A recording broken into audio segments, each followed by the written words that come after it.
A very good evening. This is the final word with me, Sam Ellard, in for Majestic this evening alongside the former Premier League manager, Alan Pardew. So much on the way for you over the next 3 hours. We'll keep you across the final stages of the Open, the closing stages on day 4. Scottie Scheffler, 16 under, 5 clear of the chasing pack. We'll keep you across everything happening at Royal Portrush. Plus, we're across all of the action on day 2 of the World Match Play at the Winter Gardens in Blackpool. Luke Littler in action this evening. Plenty of seeds crashing out this afternoon, and with it being a supersonic Saturday and Sunday of sport this weekend with the golf, boxing, Lions, we want to know what big sporting event generates the best atmosphere. We're talking Alan's former club Newcastle, Alexander Isak, not involved in yesterday's pre-season friendly against Celtic, and of course bringing you the latest transfer news and so much more. Remember, we are live on YouTube and also your smart TV, so you can watch us in glorious HD, but it's all about you and your views on the final word. So call us right now, 03 717 223344 to air your views to the nation. This is the final word phone in, and we are live on talkSPORT.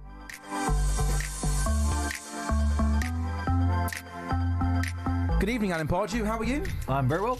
How are you? Very good, thank you. Now, before we get into the show, I know it's a couple of days late, but Kitch, hear that music. Happy birthday to you. Happy birthday to you. Unfortunately, another birthday comes around. Oh, why are you so down about it, Alan Pardew? Happy birthday. What day this week? What's your birthday? 18th of July. I share it with my nephew. Friday? Yeah. Friday was your birthday, and did you do anything nice on Friday? Well, we went to a restaurant on Thursday, actually. It was the 18th, wasn't it? Am I getting that wrong? I think you're right. I thought the 18th was Friday, but maybe my maths is all over the place. Yeah, Thursday. We went through a nice restaurant and got served and was well fed. I took my mother, who's 93. Happy days, beautiful. Which is bad news for everybody if I lived that long. Oh, no, good news. 30 years good news for the talkSPORT listeners. But we had actually, I was on the table and the waiter said to me, I just said, yeah. So I had Gary Lineker yesterday. Oh, wow, there we go. See? So it must be a nice restaurant then. It was a nice restaurant. Gary Lineker and Alan Pardew are eating in there. Yeah, when you get to 64, you got to go to a nice restaurant. Yeah, it's a belter. And of course, yesterday you went to the boxing, didn't you? Taken by Majestic, who's normally here with you on a Sunday, and that's not a bad birthday present, is it? Well, that was a nice treat from Madge. Yeah, I had a ringside seat yesterday, and I haven't been to a big fight for a while, many years, maybe 30 years.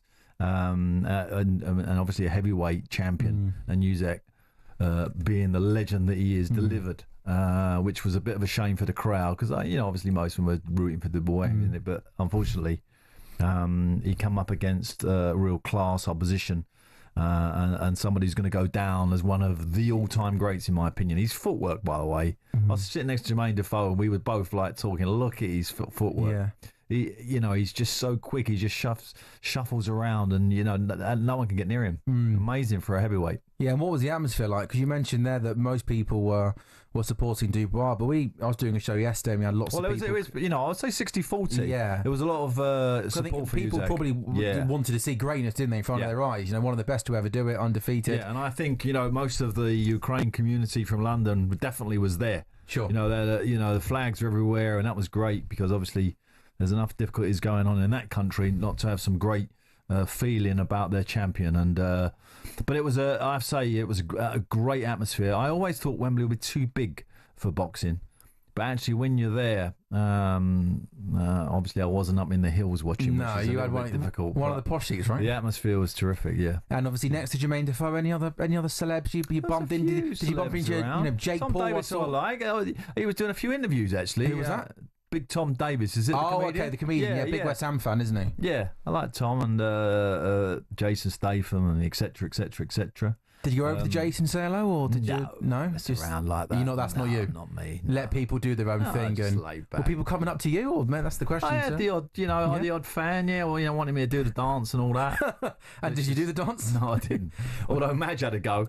Madge tried to imitate me, which is typical Madge. Is that the question? It's interesting. The one thing that I found that I hadn't experienced before is obviously when you're watching on TV, in between the rounds, you go into the pundits, sure, or and they're talking about the fight. Whereas obviously when you're watching and you're in the stadium, the music is actually it never used to happen like that. They have music in between the rounds, but it actually sort of gives it a lift, I thought. The atmosphere makes the atmosphere even more loud and stuff. And obviously before the build up and everything else, Madge did a brilliant job. So well done, Madge. Yeah, and we've been in, haven't we, for the last couple of hours? We've been watching the golf. I've been glued to the golf, Alan, for the last 4 days. And Scottie Scheffler, by the way, 16 under now. 3 golfers on 11 under, so 5 shots the difference. Scottie's got 7 holes to go. The chasing pack, the 3 guys on 11 under, are either through 11 or 12. So it's felt all day, hasn't it, Alan, that pressure's been put on, but Scottie's shown. There was a double bogey, wasn't there? But other than that, he's shown. He just looks really calm. He looks like he's just in control of absolutely everything. Even when he had a double bogey, he doesn't look phased, does he? It's almost like, okay, this is just a bit of bad luck I've had here. Or, the next hole I'll birdie, which he did. Yeah. He's just got that mentality. I mean, he's a bit boring. I mean, you can't get away from it. He's, whichever way you look at him, he's a little bit like, he's not the most charismatic of sportsmen around, is he? And one of his quotes this week about, when you win it, you have that adulation for about... He said 2 minutes. 2 minutes. Yeah. No, he didn't get to 10 minutes. No. Yeah, no. But his kind of pre-match press conference was remarkable, where the number one golfer in the sport is sat and basically almost telling the world that he's not interested, he doesn't care, he doesn't really enjoy it, he doesn't want to inspire the next generation. That mentality, of course, that kind of, it's not that important mentality is why he's so good as well. Because it doesn't, he's not, it doesn't like eat him up. I know football players and football managers get eaten up by the game. Actually, they eat themselves with the pressure of it all. He's the complete opposite of that. And, of course, it's a massive asset in golf. I mean, I'm a keen golfer myself, and if you lose your temper, you're all over. You got no chance. You're never going to play well. So he has that in spades, that calmness. But, of course, with that, a tremendous technical game. He hits irons from 200 yards. He's hitting like 9 irons into the 3 feet, on a regular basis. Incredible. So he's at 16 and get a 5-shot lead. And if he wasn't there is about 10 golfers, Alan, who were all within 3 shots of each other, maybe even more, probably about 20 golfers, from Rory McIlroy in 8 under all the way up to Chris Gotterup on 11 under, all within 3 shots of each other. But just with Scottie Scheffler 5 shots clear, it looks as if it's going to take some doing, isn't it, for him not to win the Open Championship. We'll be getting the old grandstand finish. I know. It's a shame. There's a couple more shots in it either way. We were going to get it, but at the moment, despite that double bogey and around the 8th hole, he looks in pretty good touch. Although Gotterup there with another birdie, he goes to 12 under.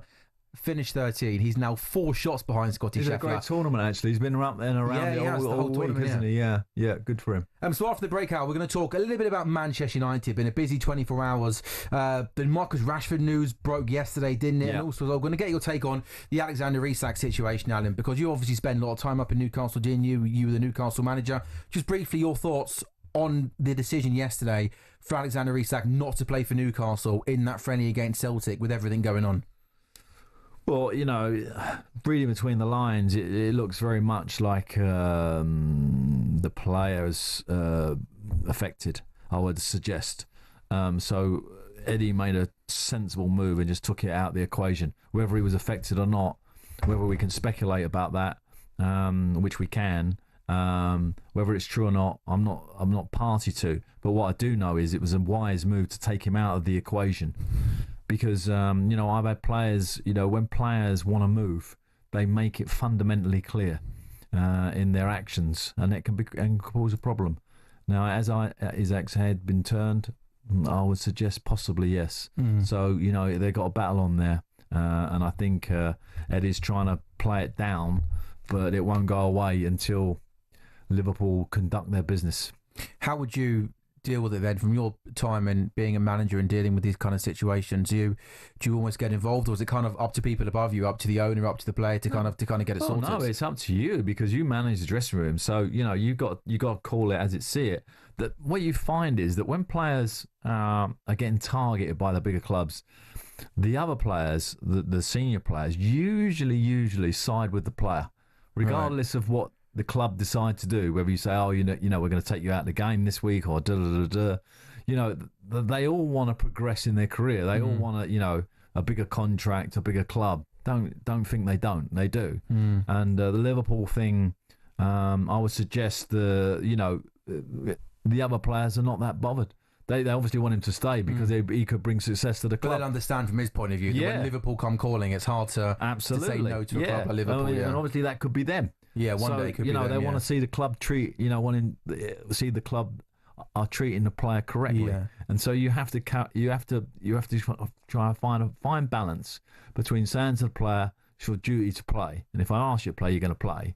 But on this occasion, just sit this one out. Yeah. And that might make things a little bit easier for everybody. Yeah, probably. And then do you think in So terms there's a bit of diplomacy all round there. Yeah.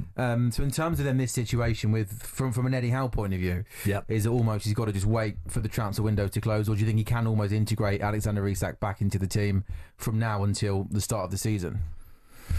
Because he's got to, hasn't he? Right. Well, if he's still there as a player, he's got to get involved the back at some player point. will want to keep fit and training. I'm sure he's training. He's whether his head's been turned by Liverpool or not, it doesn't matter. He will be training his hardest because he wants to have a great season, whether that's at Liverpool or Newcastle or wherever else he might end up. So, he's off the back of 3 great seasons, by the way. He's scoring 20 goals in the Premier League on a regular basis. He looks the player that his all-round game is right up there. And outside of Haaland, you'd have to say he's the best striker in the Premier League. So there's a real asset there that Newcastle will not want to lose. But Newcastle have lost big players to Liverpool in the past. Beardsley. Well, you were there, weren't you? Andy Yeah. Carroll when I was there. On the last day of the window. And I know what Newcastle fans are like. They'll never say never. They know they've got history. They won't want it to happen, but they'll be slightly nervous tonight. Well, 03717 223344 is the number for Newcastle fans to come on and chat to your old manager Adam Pardew about this Alexander Isak situation. Of course, also even more complicated because Newcastle were linked with Ekitike as well, and then Yes. Liverpool have been linked with Ekitike, who've also inquired about Alexander Isak. It's a busy final word show, and we'd love for you to get involved. Scottie Scheffler is 16 under. He's got a 4-shot lead on Gotterup at the Open, who was 12 under. The afternoon session, by the way, at the World Match Play Darts, the Winter Gardens, is still going on, so we'll head there shortly as well and get an update on Mark Wilson. Are you a big darts fan? You like your darts? Not particular. I'm not against it. I love the fact that the fans enjoy it so much. Oh, it's a great Ali Pali's an absolute belter of an evening to go I can to. imagine I could have a good night there, but Well, it's not really my, it's not really the top of my tree No, when it comes to sporting events. Well, you know what? You and Madge have built a bromance up, haven't you, over the last couple of seasons, and he took you to the boxing. So That's a maybe bit if presumptuous of you to say romance. there's no bromance going on between you and Madge, you must have worked together. We have a professional relationship. No, I don't okay. have to inquire romance of any No, type. a bromance, like Oh, your a bromance. No, a bromance. No, just No, of course just we have work a colleagues. bromance, yes. So maybe if me and you over, the next 6 months up until Christmas time, build some sort of professional working relationship. Maybe me and you can go to the World Championships together out of Pally. That could be my treat to you. Okay. Well, I'm not against that. There we go. And I'll make sure you're in You the went a long way to get there. I was but going to that's say, all right. I'll make sure you're in the nice section as well, the posh section as well. Okay, I ain't got to be in the post section. I'm not like that. No, but as long as it's a good view. Oh, no doubt about that. No doubt about that. 5:16 on talkSPORT, the final word. Coming up next, we're heading over to Royal Portrush to chat to Rupert Bell and get the latest on day 4 at the Open.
A very good afternoon. You are listening to talkSPORT. It's the final word. Sam Ellard in for Majestic this evening, alongside the former Premier League manager Alan Pardew. We're heading to the Open at Royal Port Rush. Speak to Rupert Bell very shortly. But first to Blackpool. It's the World Match Play Day 2, the Winter Gardens. An afternoon of upsets. Andrew Gilding beating Damien Heta, Dirk van Dijvenbode beating Rob Koss, Jermaine Watamina beating Peter Wright, and Mark Wilson. Is that the fourth seed in a row out in the afternoon session?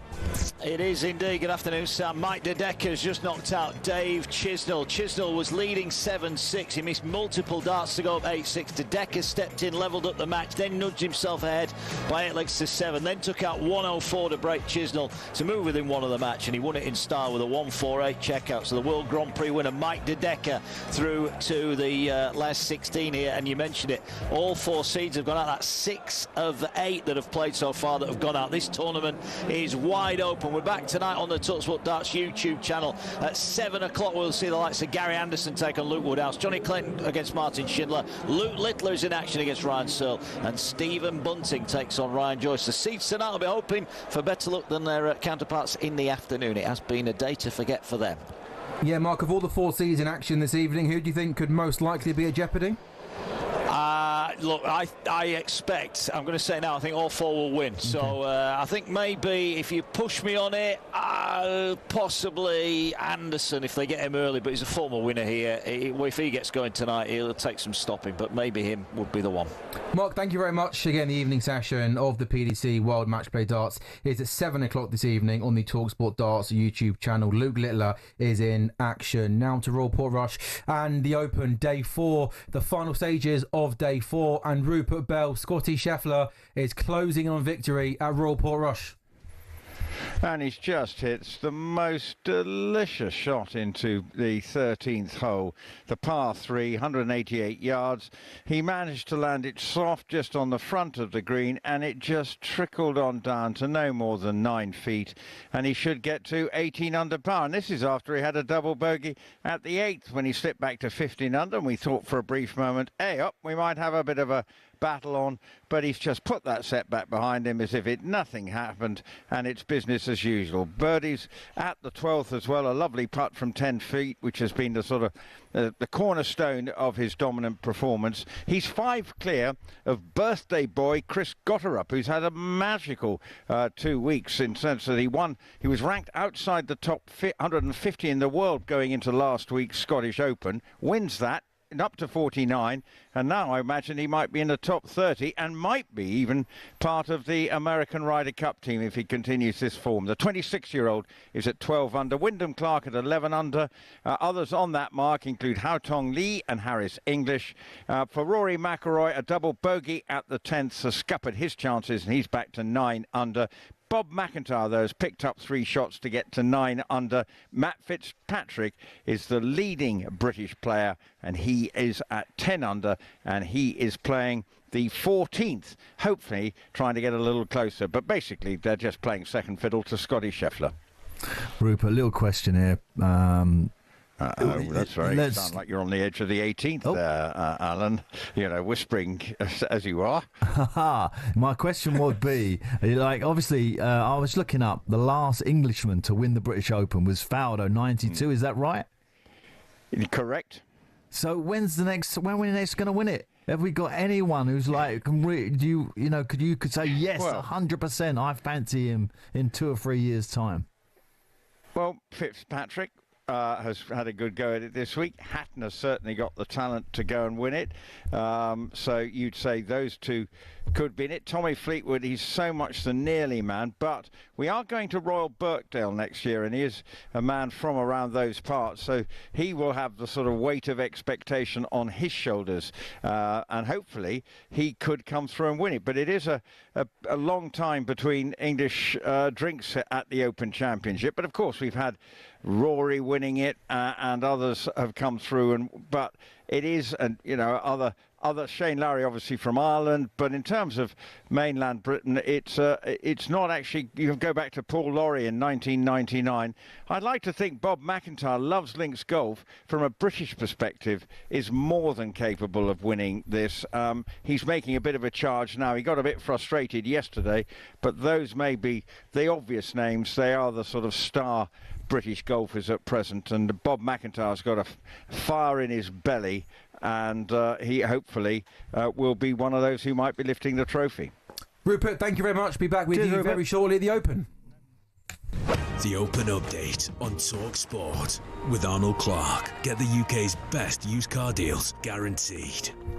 A big story, Alan, that broke yesterday was that Marcus Rashford is expected to travel to Barcelona in the coming days to undertake a medical after the Catalan club agreed to sign the England forward on loan. It's understood that an agreement in principle was reached between the clubs yesterday, and the player is said to be very excited. Should all formalities be completed, he'll become a Barcelona player in the next few days. Under the terms of the proposed deal, Barcelona will have the option to buy Rashford for an as yet undisclosed fee. It's also understood the Spanish champions will pay all of Rashford's wages during the season-long loan, which will bring his second temporary move away from Old Trafford in the space of a year. Am I being cynical? Am I being unfair to say that this is a remarkable move and that Marcus Rashford has failed upwards massively, Alan?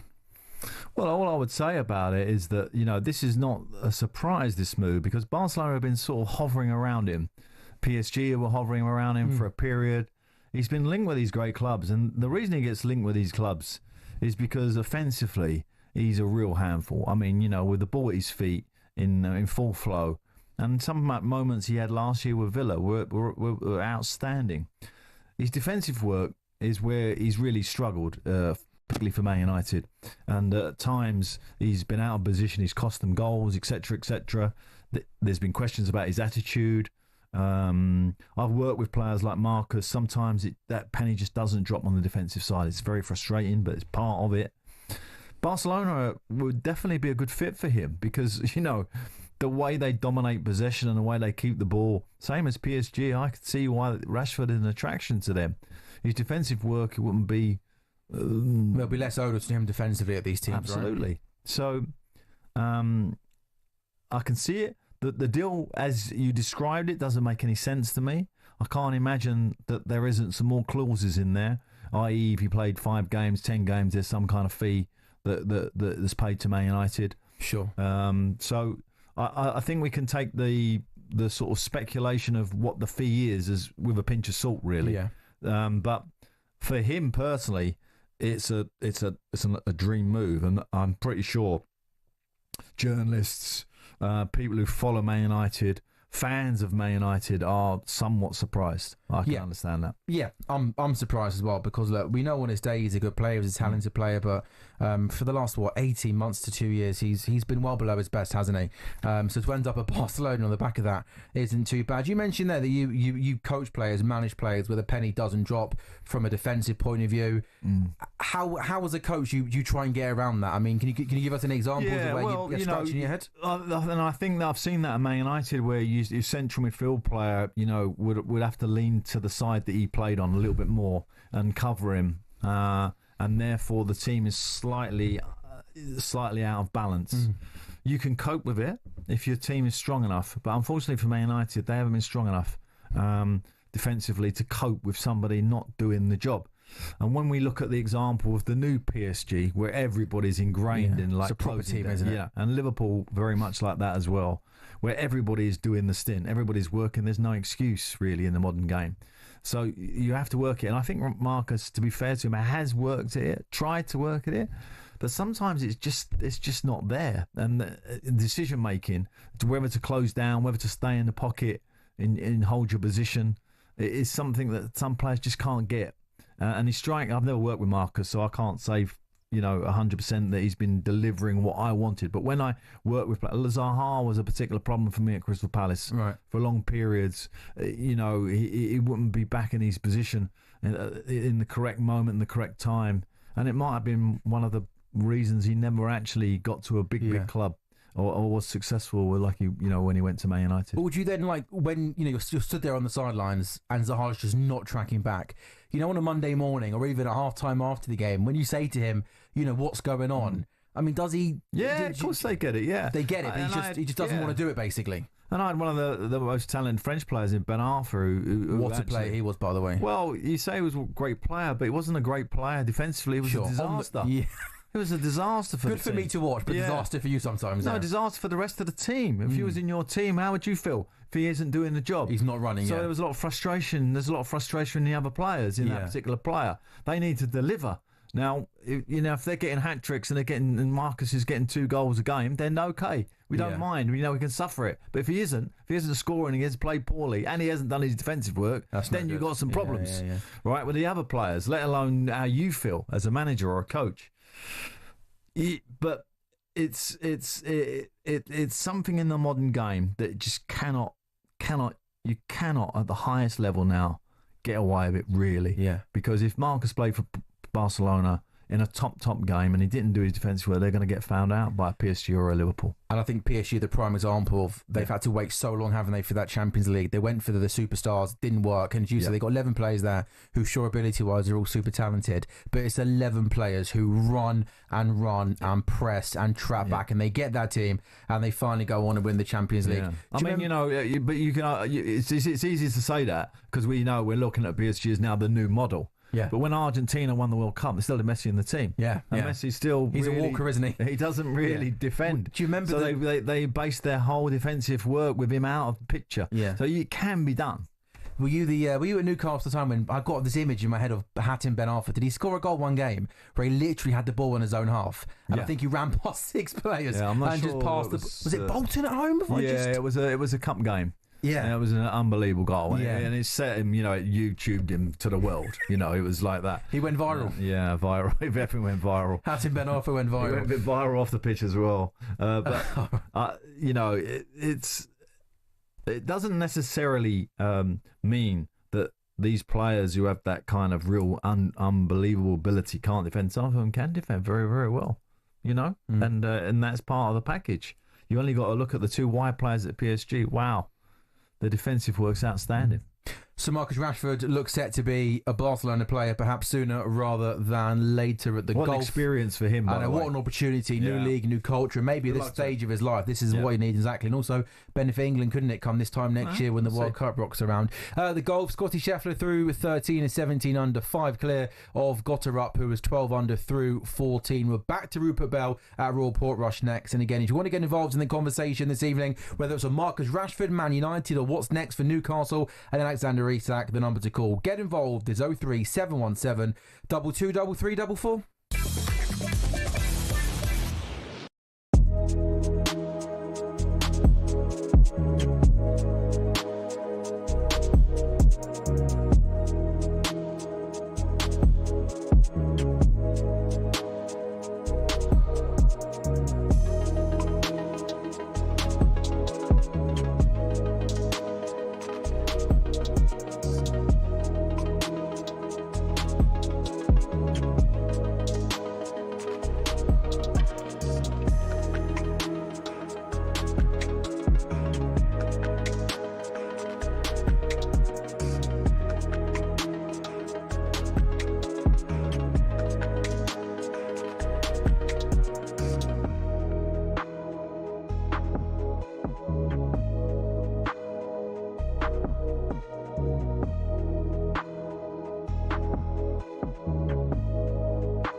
The Ryder Cup. Unique, euphoric, unanimously loved. Here's the history and some of the key numbers behind the contest that grips the world of golf and beyond like no other.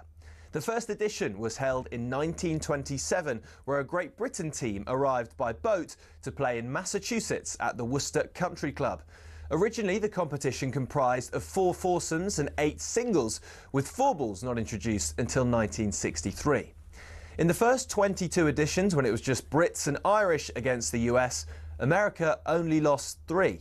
So in 1979, in came the rest of Europe, including the future 5-time Ryder Cup winner, Seve Ballesteros. Since Team Europe was established, the head-to-head reads Europe 13, USA 9.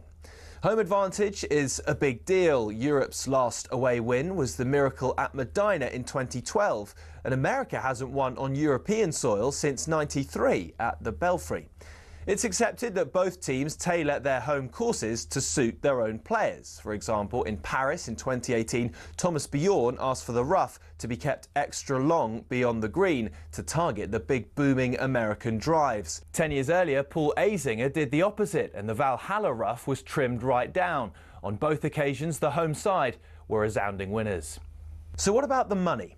The most recent Ryder Cup in Rome drew in a record 271,000 spectators and boosted the Italian economy by €262 million. In the US, the PGA America TV deal with NBC is worth $440 million. But no Ryder Cup revenue has ever gone directly to individual players. That's until now. In 2025,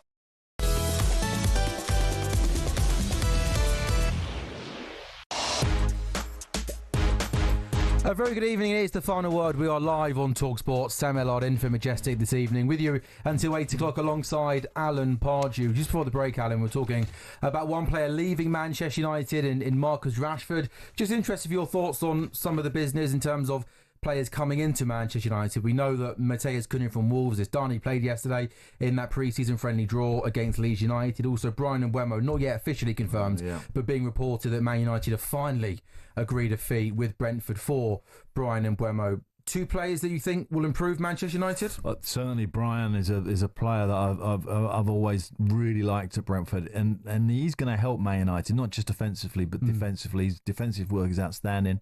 He's up and down that side of the pitch. He works it really well. He's had a great relationship with his fullback there, and he's always first on the team sheet, and he always plays. And you know, at Manchester United, that's what they want. They want nailed-on players who can come into the team, not only make a difference offensively, because obviously they need to score more goals. You only got to look at their stats for that. But somebody who's going to do the defensive work and shore them up a little bit.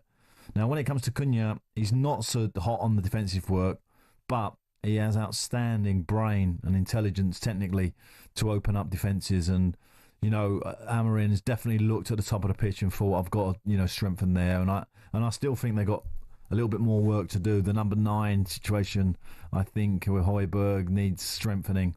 So, be interested to see if they do a bit of business there as well. Yeah, they played against Leeds United yesterday, the first pre-season of the summer. It was a 0-0 draw. But it's remarkable, going through social media, how many fans are already having a moan up about players. I mean, when you were a manager during pre-season, certainly the early games of pre-season, were results relevant, or was it all just about getting players on the pitch and getting fitness and getting minutes into their legs? Well, relevant is an interesting word because, of course, every encounter is relevant, because you're looking at something in the game. You might be playing 4 or 5 squad players, and you're open. You're just thinking, like, you know, I want Manu to be like the main man here today. If I was Man United, there'd be different things you'd be focused on as a manager, and you'd want to see something come out of the game. So you might get beat, but you'd want to see something really positive that can fuel you in training for the next game, because you're building up. Obviously, the first game's the first game, but I know when I was at Newcastle, so I know what it's like at Man United in terms of focus, even on friendlies. It's, you know, the spotlight is on you, as it will be on Thomas Frank in his first game with Spurs, and, you know, and Arsenal and everybody else. So the spotlight's big, and you got to deliver. But phases of play, tactically, can you change during a game? Things like that. You're trialing all this stuff. Set plays, you might be trying something different. Maybe putting 6 in the box. Maybe putting 4 in the box and surrounding the box and keeping it from corners. You know, trying all different things, which would give you an angle, giving you that little 1% that sometimes makes the difference in the Premier League. Lots of people getting involved. The number is 03717 223344 to come on and have your say with Alan Pardew. Jill, the Man United fan, has phoned up. I think, Jill, you're a regular on this show, aren't you, with Madge and Alan? Good evening. What would you like to say? Hi, I am a regular. Pards and Madge know me quite well. Pards, I've got a bone to pick with you. Go on, Jill.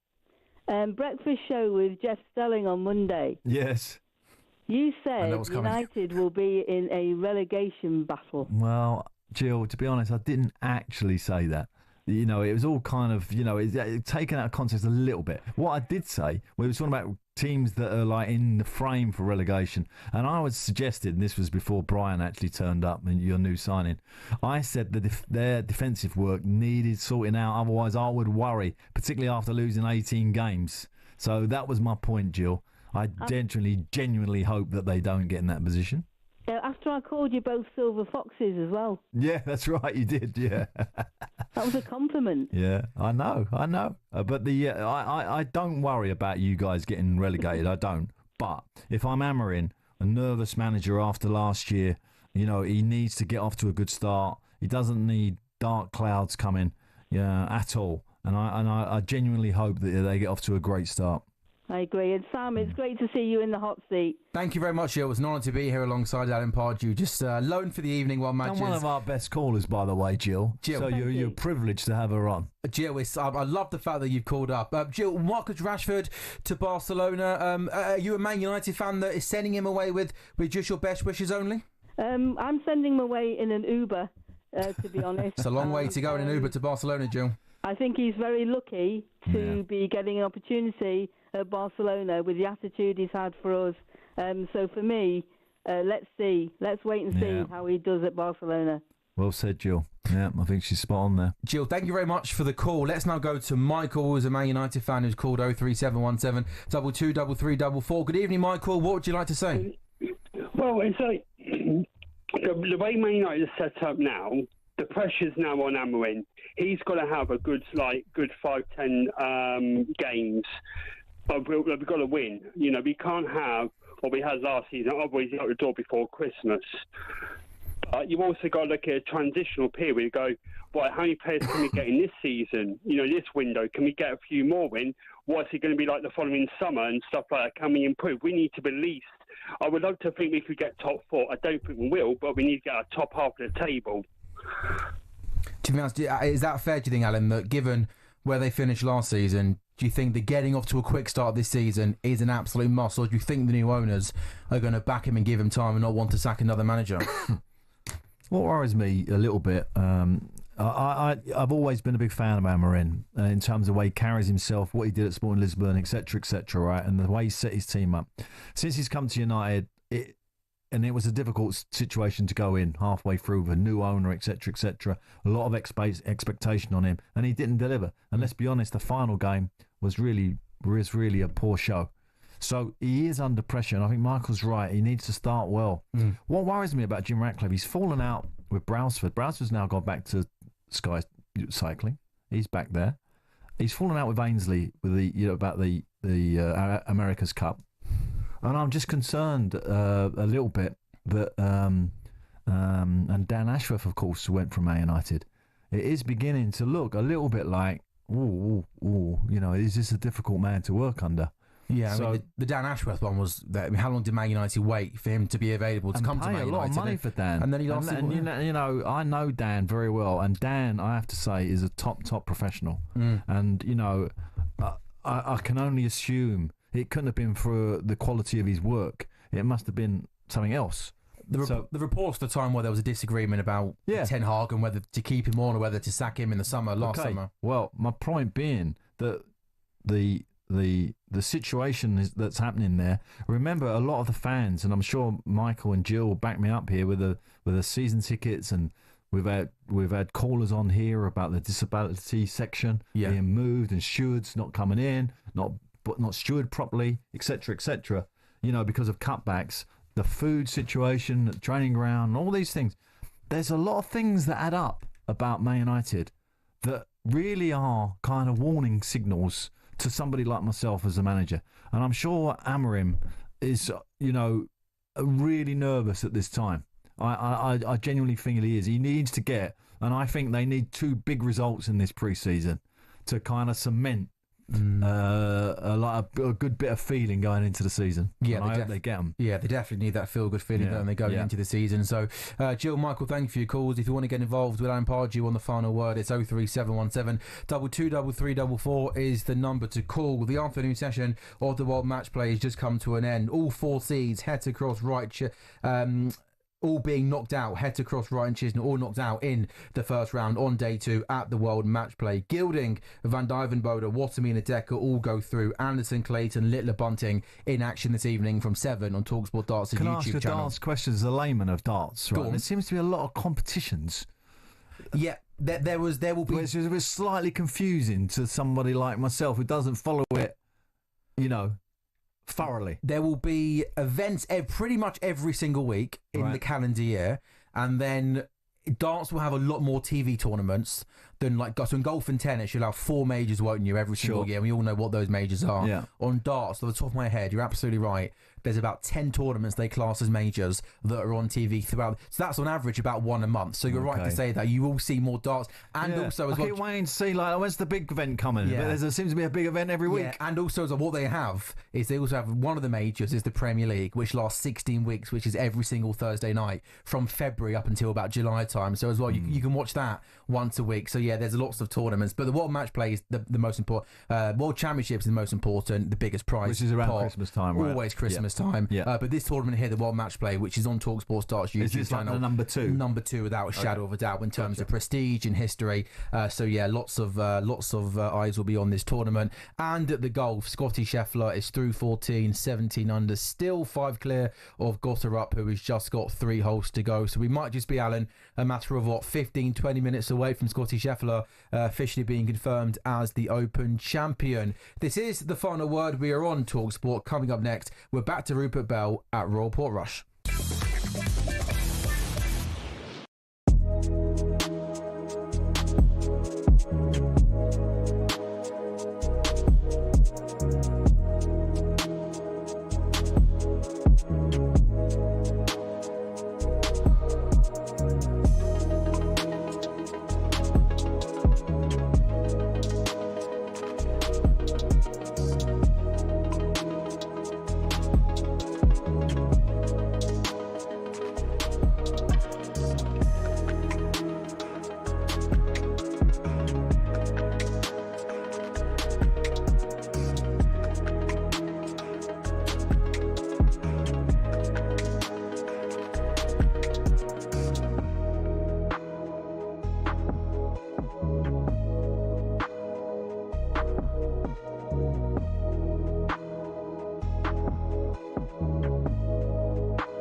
A very good evening. It is the final word. We are live on talkSPORT, the world's biggest sports radio station. It's Sam Ellard in for Majestic this evening. Get in there, man. Alongside Alan Pardew. A fist pump from Alan Pardew. What's happening in the golf? McIlroy's just got a birdie. Not that it's going to make I was going to say, as I looked up there, I thought that's the good news. Yeah. The good news is that I'm at 11 under. The bad news, though, is that he's still 6 shots off Scottie Scheffler. So with that in mind, let's go back to Rupert Bell at the Open for talkSPORT. And Rupert, a birdie for McIlroy, but unfortunately, it's way little too late. Yeah, well, on the back nine, he was clobbered by the double bogey at 10. You know, then you'd see him at 12 under. I suppose there's a bit of a battle going on. He's going to get bragging rights in terms of top British golfer. Bob McIntyre's playing the 18th at 10 under par. It's been a good response on the back nine from the young man from Oban, because he's picked up 4 shots on the back nine. His best finish in the major, in the Open, was back in 2021 at Royal St George's when he finished 8th. Well, he's just finished with a par, and he's in the clubhouse at 10 under par with that excellent strong finish. So McIntyre finished with a 67, matched his 66 his second round, but the other side, putter just wasn't working for him, but a very good performance nonetheless, and think he's shaping up as a potential winner of the Claret Jug in years to come. Rory McIlroy 10 under, as I say, and Matt Fitzpatrick's just slipped back to 9 under. But what of Scottie Scheffler, just serenely going about his position? Well, he's 5 clear at 17 under, playing the 15th, 5 clear of 2 golfers. Chris Birthday Boy Gotterup and Harris English. So they are at 12 under, 2 to play for English and 3 for Gotterup. Wyndham Clark is the leader in the clubhouse, along with at 11 under par after an excellent 65 to close here at Royal Portrush. The Open Update on talkSPORT with Arnold Clark. Everything for your car, all in one place. Rupert, Scottie Scheffler obviously is the best golfer in the world, but it's also one of his biggest strengths that he never ever seems flustered. Even after that double bogey, with people trying to put the pressure on, you thought maybe he might show some signs of nerves, but he then goes and birdies the next hole. He just seems like he's having a stroll around the supermarket on a Sunday afternoon. Well, I think you'd probably say that's exactly what he's doing. He's making it look so easy. And this is what everyone singles his out him, how he's able just to live in the moment. Nothing flusters him.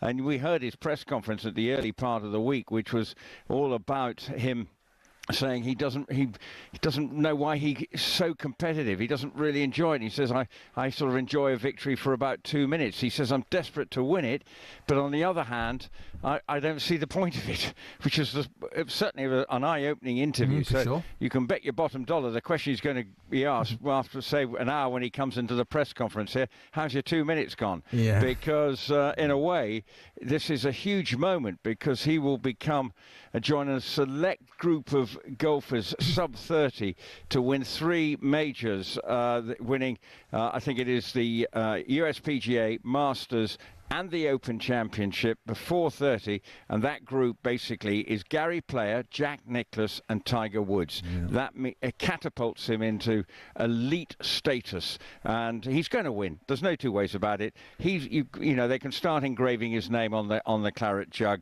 The others are just playing for minors.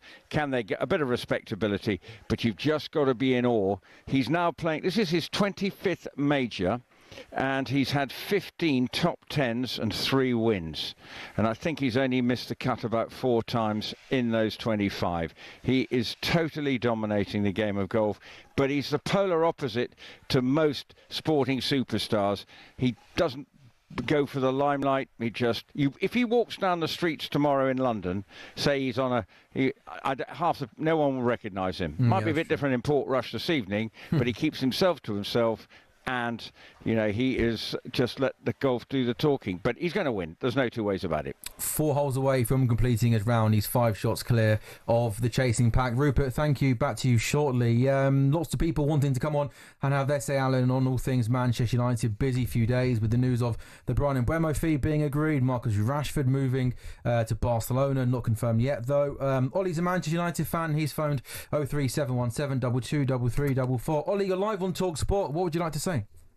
Good evening, guys. Can I just say, how can Marcus Rashford act and behave how he has, show complete disregard to the club and us fans, and get rewarded for his actions? If in my job, I didn't do my job, I'd get sacked. He might be a professional footballer, but it's still a job. You go out on the pitch to perform and you give your best. He's getting rewarded for being poor, and it's not good enough. Yeah, unfortunately, Ollie, that's sometimes how the system works in football. You as fans, suffered with him. And obviously there's been lots of rumours about some of the antics in that dressing room. And some of it pointed at Marcus, that it hasn't been the greatest regime in there. And here we are, when he's not been even included in training with the squad, finding himself with a move to Barcelona. I mean, it's extremely frustrating. There's no easy answer to it. The answer will lie probably in his performances at Barcelona. I mean, as I've said, good luck to the guy, and but ultimately his job is Manchester United. He's meant to be a Manchester United fan. He's meant to love the club. But what's he showing us fans, even the younger fans? If you misbehave, you still get rewarded. And all that is not good enough. That's not good enough for him or the club or anybody else. I can imagine that, in the backroom staff there, the kit man and directors and everybody else who seen Marcus up close and, had to deal with him will be very kind of shocked by this move and kind of resigned to it in a kind of way of like, wow, how's that happened? But unfortunately, as I say, that when you have the talent that he has, and let's be honest, he has talent. There is always a price for it. There is always someone who will take a gamble. And the thing is, Ollie, it's not just Rashford, is it? I mean, there's been problems last season with Garnacho. Yeah. There's also players like, I'm not saying there was disciplining problems with players like Antony and Sancho, or perhaps maybe there was. There's a group of players, isn't there? They're clearly talented players, Ollie, but aren't performing, and the football club are desperate to try and get rid of this summer. Absolutely. And again, Alan, what you were saying about Radcliffe, him coming in was meant to be the saviour, meant to help turn the club round and be, I'm going to be the one to get Manchester United back. His actions so far, to me as a fan, a match-going fan, he's done nothing to make me go behind him and think, wow, I'm glad he's here. He's taken away, like you said, like so many players he's getting rid of, some of the staff that's gone, like Ashworth and all that, and it's like, what's it going to take? Who is going to turn it all around? Because I can't see us getting any further with Radcliffe in charge. Yeah, well, as I say, Ollie, I think you're reflecting, what some of the fans that I've spoke to, in particular, about, the signs, the signals coming from above are not good. And these 5 players running around the track right on their own, or not even coming into the training ground, and I said it on the show, on the morning show the other day, is not good news for anybody. It's not good news for the 5 players. It's not good for the coaches who have to take them. It's not good for the dressing room and the other players, because it could be them. Sure. And I'm pretty confident that is not a managerial decision. I think that's come from above him. I would be pretty confident in saying that, because if I was the manager, if I was Amorim, I wouldn't have done that. I would have kept him in the group, kept the value, and not, obviously I would want them to go. I'm pretty sure that's a decision made with the board that he agrees with, but the actions in the way they've done it, I don't think it's helped Amorim at all. Would you think it causes too many more headlines, and it's in the press? More headlines, more unsettlement with the other players. As I say, they will be looking at it thinking, well, that could be me. Like, because if I'm out of favour and they don't want me, what am I going to do? Be running on my own as well. Yeah. So you get kind of that feedback, and the manager will have had to listen to all that, trying to make sense of it. Look, it's just trying to sort of pacify a little bit. It's difficult. Did you ever have that as a manager, where you had to? I actually topped that squad. When I first got the job at Reading, I was reserve team manager. And Tommy Burns, the legend from Celtic, who became Reading manager, it was 4 or 5 players that he didn't want to include, and he asked me to look after them. So I know exactly what that creates. As I say, it was a problem for the guys in particular, of course, because they want to train with the squad. But it was also a problem with the other guys in the main squad. Why are they not included? Sure. What's going on? And it creates an unsettling environment. I think Aaron will be so pleased if at least one of them's gone. Maybe, and they can get another one moving. Garnacho looks like he'll definitely go. I mean, probably. I think Sancho's good enough to get a new team, isn't he? Yeah, so Anthony did well last season on loan, didn't he, when he went to Spain? Yeah. So you'd think that he's certainly. Somewhere along I think Malassi is the other player, isn't he, whose future's up in the air. I think the problem you've got is when you do that, You devalue them to such that you're liable not to get a fee. And where they really looks like they need the money. And it's hard, when you're talking about Man United, you wouldn't expect to say that. But it looks like they need the money to get players in. And therefore, you're open to players going on loan, a bit like the Rashford deal, which doesn't look on paper like a great deal. And I don't expect the others to look like that either. If you want to get involved in the conversation this evening on The Final Word, the number to call is 03717 223344. It's approaching 6 o'clock. Scottie Scheffler through 15, 17 under, 5 clear of the chasing pack, closing in on another major championship in the world of golf. The world number one, Scottie Scheffler, cruising to victory at Royal Portrush at the Open Championship. But up next, we'll be speaking about one of Alan Pardew's former sides, of course, the former Newcastle manager, and plenty going on for the current Newcastle manager, Eddie Howe, to sort out. There was a defeat yesterday, a heavy one at Celtic, one player not involved, Alexander Isak. We're talking that next.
A very good evening. It's just gone 6 o'clock Sunday, the 20th of July. It's Sam Ellard in for Majestic on the final word, alongside the experienced Premier League manager, Alan Pardew. And Alan, we got the golf on, don't we, on our TV screens. And do you know what I think's had a great weekend? Someone who I've probably enjoyed watching more than anyone, Tyrrell Hatton. Yeah. He's going to come short. He's not going to win it. But why I've enjoyed watching him is he just shows a little bit of emotion. He shows a little bit of passion. And so many of these other guys, they're almost like robots when they're out there. Yeah.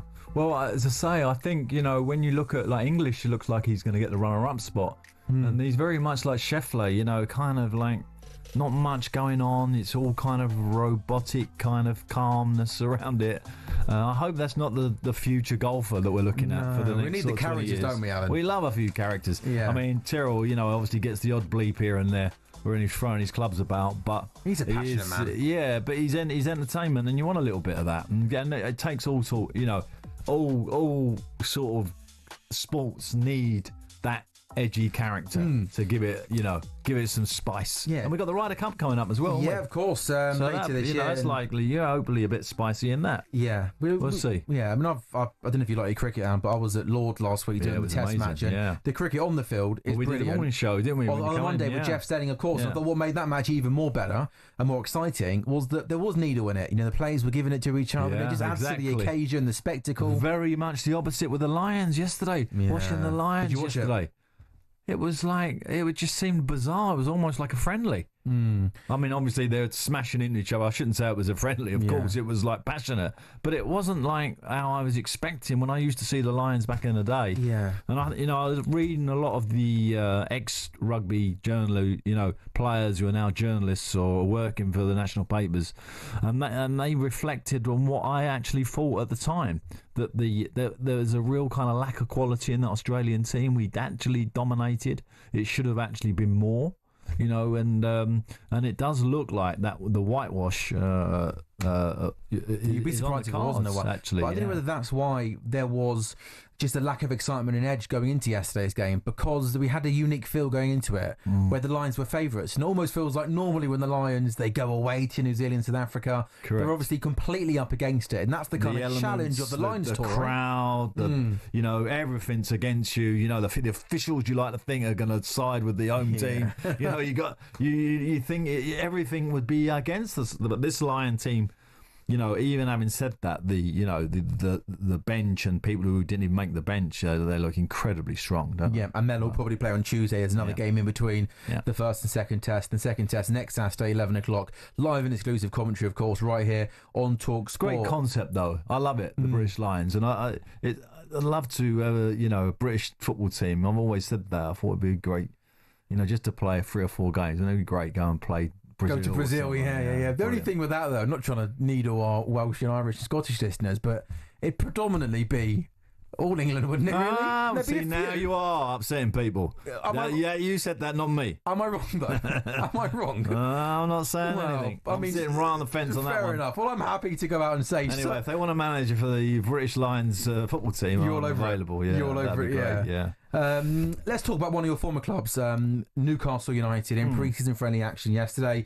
On the field, didn't quite go according to plan. A final defeat away at Celtic, but no surprise, all the talk coming out of the game was about Alexander Isak, who wasn't there. We know there's interest from Liverpool for Isak. We know there was an approach in the week. It was well reported. Also well reported that Newcastle are standing firm, very adamant that Alexander Isak isn't for sale. You've been a manager, Alan. You know what it's like in these situations when, some of the bigger boys are coming after your players. How difficult, how challenging is it for a manager when all of this is going on just a month away from a new Premier League season starting? Well, for Eddie, it's an unwanted headache because, he wanted to get into the season. They finished the season great. They've got a cup under their belt, which, and the celebrations and has gone all summer. I've been bumping into Newcastle fans everywhere that are absolutely over the moon with what's gone on. But, of course, now he has this incredible headache of his main player, his best player, and probably the most rounded centre-forward in the world at the moment, Isak. Being courted by Liverpool, and also this conundrum with Ekatike, the Frankfurt striker, involved in that. Are Liverpool going to take Isak? Are they going to take him? Well, it sounds like to me they're playing Newcastle a little bit. And obviously, there's a couple of players in Liverpool that might move on. Nunez in particular, Luiz might go. So, it's a situation where I think Isak's gettable. Even at 150 million, I think for Liverpool, he's gettable. So I would be slightly nervous. I can understand why Eddie didn't play him. You'd want to take him out of the picture. I'm guessing the player and his team are well informed of the Liverpool bid, i.e., therefore they know they're probably attracted to it in lots of reasons that Newcastle fans wouldn't want to hear. Champions League, etc., etc. More chance of winning stuff, blah, blah, blah. You could argue that. And an increase in salary, I'm guessing. So Eddie's taking him out of the picture, and I think that would be the right move. And I think there's a difficult week coming up for Newcastle fans and for Eddie Howe. I didn't think Andy Carroll would go when I was manager. And of course, and that was right on the last day of the window, he went for 35 million, which was way above his valuation at that time. Do you remember them getting that phone call on deadline day from the boss saying, "Yep, it's accepted. He's off. Good luck." Yeah. You had no time to bring anybody in, did you? No, we had no time, and that's why you see this.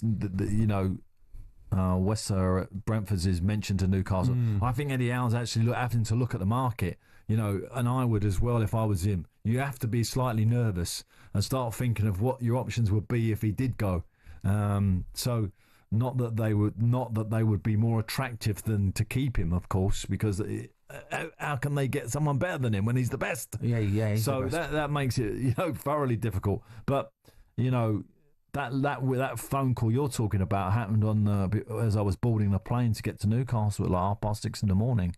On a Monday morning. On the deadline day. Yeah, on deadline day, which is a Monday morning. I'm sure it was a Monday. Yeah. And because that was the window where Liverpool also signed Suarez that day, didn't they? I think they signed Suarez and Carroll, and Torres left to Chelsea all on that final day. It was crazy. I can only remember Andy Carroll, by the way, so I'm not going anywhere near the other two, right? I don't want to talk about them.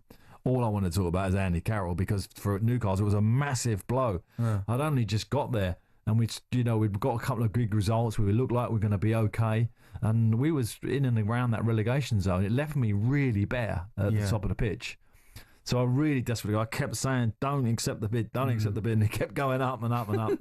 And you're thinking, what? Stop. Stop. And exactly probably what Eddie's getting now. I can imagine the board at Newcastle calling him, or the technical director saying, Liverpool are at 110, with add-ons, it's 120. You'd be getting nervous, Yeah. I guess the only difference with the two situations is Eddie is going to have a few more weeks, isn't he, to plan in. Whereas with you're on a flight, and you literally have no time, pretty much, do you, to work on something? No, that was made it much more difficult because I think it was a last minute decision by Liverpool. I think they lost out on somebody else, and that sometimes happens. And then they come for Andy really, really late in the day, and obviously that it wasn't like we had 2 weeks to prepare, so it was a real blow to us. Eddie has got time, but he certainly doesn't want that time. He wants to get this. He wants this player to be focused on pre-season for Newcastle on the back of an unbelievably great season. So it's certainly a concern. Can I ask you from a Liverpool point of view, if Newcastle, they're saying not for sale, but as you're saying, every player's got a price. If it's 150 million for Isak this summer, or they could go and get Ekitike for, we believe, around 80 to 90 million pounds, or I'll throw in the third option anyway, possibly next summer with Isak, when he's only got 2 years left on his deal with Newcastle, that fee could drop. From a Liverpool point of view, you still think it'll be around 150, even with... Yeah, you've only got Gahey at Palace, only got a year left, and still his valuation is at 60 million. So I don't see his valuation deteriorating because he's got 2 years left. Yeah. No way. So out of Isak and Ekitike for you, is it, from a Liverpool point of view, is it go and get Isak? He's the best in the world and he's worth that amount of money. Listen, I genuinely think that 150 million is possible for Liverpool. If they moved a couple of players out, it's possible. And that figure has been bandied around, and whether it's actually meant, and that means that Ekitike will probably end up at Newcastle rather than. But obviously, Liverpool are playing the game. Can we get Isak? Have we got the funds? If not, we're going to get the other boy, and that's what it looks like is happening. 03717 223344 is the number to call. Newcastle fans, if you want to come on and speak with your former gaffer, please do that. Was your first game as Newcastle manager against Liverpool? Have I just got that? And did Andy Carroll score in that game as well? Yeah, he scored 2 that day. Yeah, I remember that game. The game that was more relevant was the fact that Andy went on the Monday, or I'm sure it was a Monday, and there was really bad feeling in my dressing room because we knew, and the players knew, that he was a big part of us staying in the division. So there was a proper soul cup, and obviously 45 minutes into the game on the weekend, we're 4-0 down to Arsenal. That was that day. Oh wow! And it was only a half-time real shake-up, and Andy Carroll getting a few mentions in that dressing room. Oh really? Yeah, that got us the result in the end, the draw that was obviously one of the greatest comebacks in Premier League history. But that was all in the background, all that Andy Carroll transfer business. It was a busy week then. It was a busy week. A lot going on. I slept well that Sunday night, let me tell you. You deserved it. You deserved it after the comeback in the Andy Carroll sale. It's also been a busy few days for Rupert Bell at Royal Portrush. But Rupert, we're coming towards the end. Another birdie for English. He's 4 up, 4 behind Scheffler, but it's just too little too late. Scottie Scheffler, 2 to go, Rupert. The Open Update on talkSPORT with Arnold Clark. Get the UK's best used car deals guaranteed. Yes, 2 to go for Scottie Scheffler. He's on the 17th tee. Bit of a delay because it's a drivable par 4 today. So in the preceding group, it's McIlroy and Fitzpatrick. Time to close up there. They are at 10 under par, this pair. For Rory McIlroy, his chance hit the buffers with that double bogey at 10. But for Scottie Scheffler, since getting that birdie at 12, it's pars all the way. Harris English, as you just mentioned there, Sam, has just got a birdie at that 17th to get 13 under. Good round of golf from Harris English, 8 under par. Chris Gotterup at 12 under par. But if you think at the start of this third round, Scottie Scheffler was at 14 under par. No one has got to his starting mark. So it just shows you how easy, not say easy it's been for Scottie Scheffler, but he's just gone about his business in a calm, unruffled way, even with that double bogey. He'll become the first Open champion to win after a double bogey in his round since Broderick Harrington did it in 2007. But he's just a man who's been world number 1 for 148 weeks when he first hit the heights back in March of 2022.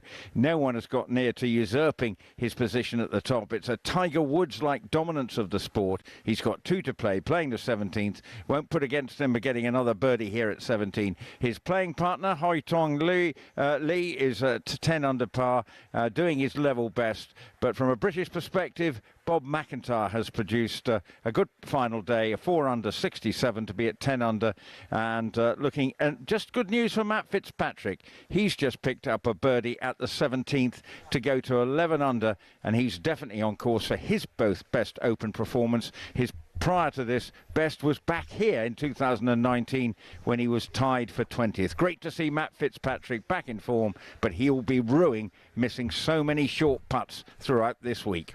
Rupert, thank you very much. We'll be back with you very shortly for the closing stages of the Open.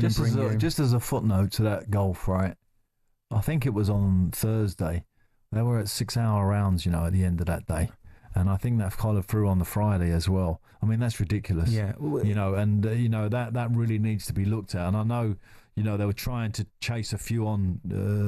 Byron DeChambeau was chased a little bit yesterday, was on the clock. Right. On a couple of things, but that certainly needs to look at. Am I right in saying you play golf? Is it 4.5 hours an average round for 18 holes? Well, when you're at pro level and they take obviously looking, trying to read putts and stuff. Yeah. 5 hours maximum. Yeah. And maximum. The conditions as well. Maybe Thursday, Friday, wet and windy. That slowed things down. But yeah, possibly. That's like a day of the cricket. That 6.5 hours. Yeah. How's your golf going at the moment? Not bad. Enjoying it, playing well, hitting them well. Yeah. I like the golf. It's a good outlet when you've been a pro footballer and a manager. You ain't got time to play that much golf. More so as a footballer. Certainly not as a manager. You've got no time. But now, obviously, the schedule is not so busy. Sure. I've got out there a little bit more and enjoyed it, yeah. Got some great friends I play with. It's lovely. Happy days. Survivors. Good man. It's the Final Word Show. We're live on talkSPORT. Sam Ellard, Alan Pardew, with you until 8 o'clock. 03717 223344. The number to call. I see the switchboard lighting up with Newcastle fans. Will carry on the conversation with Alan Pardew in a couple of minutes' time on talkSPORT.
Sam Ellard, Alan Pardew with you on the final word until 8 o'clock this evening. I'm in for Majestic. Give us a little, how was Majestic last night? Of course, he was rocking the tunes, wasn't he, at Wembley Stadium? Was he doing it for you? Was he hitting the right notes? Terrific. I didn't realise, how much music plays such a role now in boxing.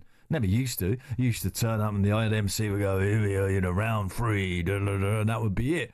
And your next tender. But obviously, now it's a big showbiz event. The walk-ins take forever. But the music is massive. And Madge had the crowd in the palm of his hands. Did you get to go up and be in the deck with him as he was doing his tunes? Does his tunes, yeah. Oh, I wasn't I didn't have the earphone on and spinning, I wanted to do that, like the old days. We need to cut that up and make that a GIF, by the way. Alan Pardew doing his best DJ impression. That's another Alan Pardew GIF that needs to be seen in the world of social media.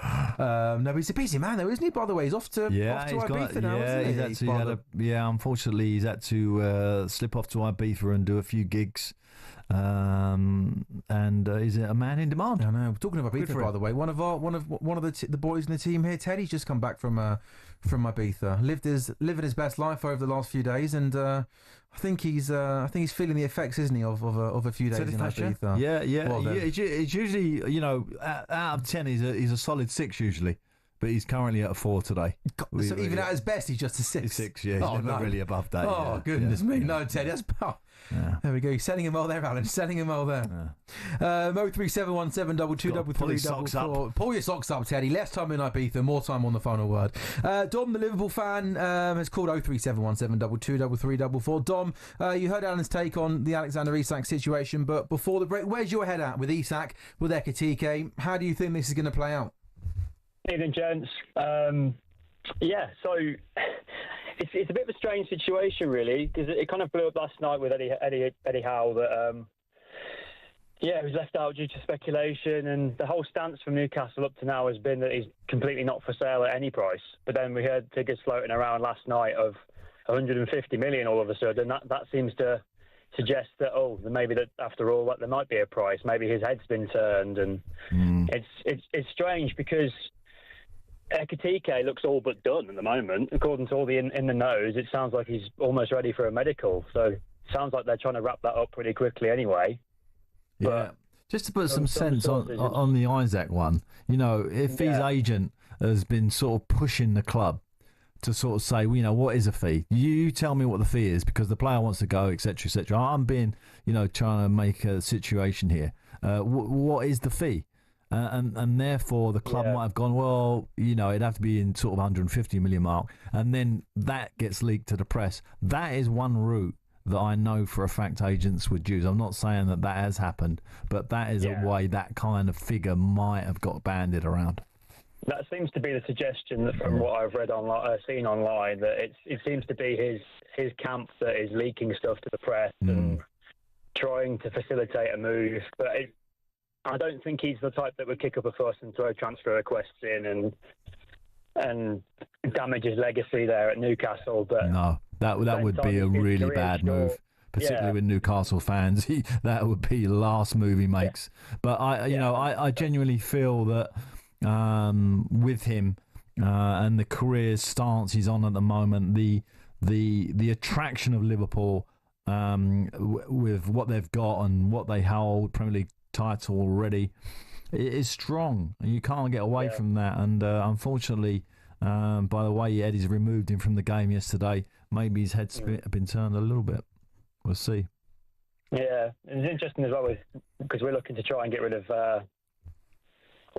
Luis Diaz looks like he wants to leave Liverpool at the moment as well, so there's money that can be and Nunez possibly as well. I think Nunez wants to. We don't think Harvey Elliott will be Liverpool next season. Just those three players. Bayern second bid for Diaz was around £60 million. You think if Nunez goes, it could be around 30, 40. Harvey Elliott's a good player. It could be something similar. Correct. I mean, Liverpool, if those three players do move on, they could raise not too far off £150 million just in those three player sales. Yep. Yeah, I think they're trying to hold out for Saudi with Nunez as well. Yeah, I think so. But he was thinking with Napoli, wasn't he, for a long time? Then also Napoli going to go back to Osimhen, so perhaps not going there. But Dom, thank you very much for your call. Let's now go to... that's a lot of our, these things fall. Do you know what I mean? Like Nunez going to Saudi, for example, if that was to happen, it kind of creates things that other, the feast moves on. like a domino effect, isn't it? It's like a movable feast. There's always something going on. As soon as the gateau goes, something else comes in. The new cake comes in, and it's all like moving. Yeah, let's go to Dave, the Arsenal fan who's phoned 03717 223344. Dave, what would you like to say? Oh, we lost it. Oh, I think we'll try again, Dave, there in a couple of seconds to get you back. You mentioned their agents, by the way, Al. Just give us, how hard can that also be sometimes, from a manager's point of view, where you got, certain agents maybe talking to the media and, is that just sort of part and parcel of the job, really? You kind of just get used to it as you get on with it. Yeah, well, it's a weird structure of the way the contract's made up. A contract between a football club and a player is that it's confidential and that, you can't speak to another football club. And that's, of course, why that clause solely is why we have agents. Because, of course, you can have an agent, speak, an intermediary can speak to the other club. Sure. So they're there. You can't get away from it. It's part and parcel. Some of the agents are terrific for their players. Some are terrific for football clubs, actually. So there's all different types. There's some bad ones. But 9 times out of 10, they're trying to do a deal where they are improving the player's position, i.e. financially, and sometimes also for the well-being of the player. Sometimes they're not unhappy at a football club, for example. And also to fund their own agency, a move it brings in extra funds. Of course. So that there is always, unfortunately, when a player's at a football club, there is always a move to be made if the player is successful. I.e., you can talk the current club, like Isak at the moment. I'm pretty sure maybe they'll be talking about a new contract at Newcastle for him to try and quell the interest from Liverpool, to try and put it to bed. So they can be used in different ways. And as the manager, you're in the middle of it a little bit. Usually the agent and you are okay. You know where he stands. You're fine with him. He's got a problem with your CEO who's doing the deal, or your technical director, and he wants your leverage one way or the other. So he's trying to lean on you. The CEO's like, you don't, get involved, leave it with me. So there's a lot of that going on. And diplomacy, Henry Kissinger kind of stuff. Everyone who remembers him as a great diplomat back in the day of Nixon in the United States. You got to have many facets to a deal. And this one is particularly complicated. Really complicated, the Newcastle one at the moment, Isak. We'll get back to your calls very shortly. Dave, the Arsenal fan, will join us after the break. 03717 223344 is the number to call. And there's us thinking you probably, a couple of hours on the training pitch in the morning, you're fully focused on the team. That's the easy bit. You've got agents to deal with. You've got director of footballs to deal with. It sounds like being on EastEnders, Alan. You've got so much going on there. Yeah, there's never an easy day as a football manager. No, I can only imagine. Scottie Scheffler is through on 17 holes. So he's got one more hole to complete. So we'll take one quick break and then we'll go back to the Open and hopefully catch the closing stages of the Open Championship with Rupert Bell. Scottie Scheffler closing in on victory at Royal Portrush.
Ryder Cup. Unique, euphoric, unanimously loved. Here's the history and some of the key numbers behind the contest that grips the world of golf and beyond like no other.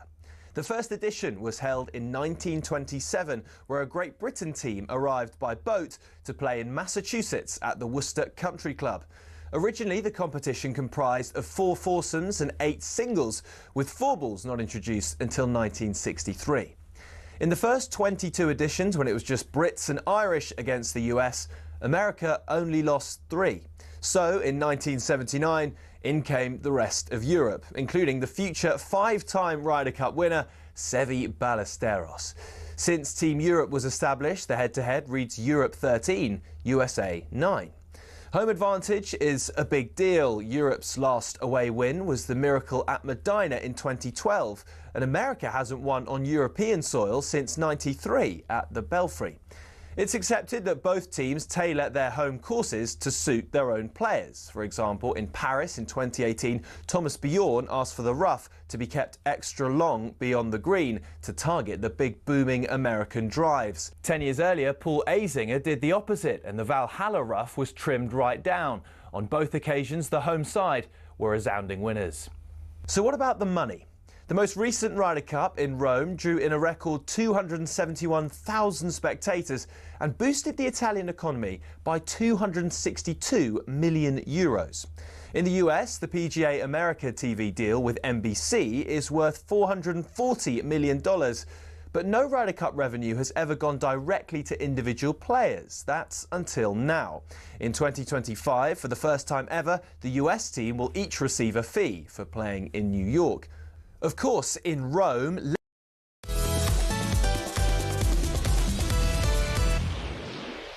$10K for Coldplay.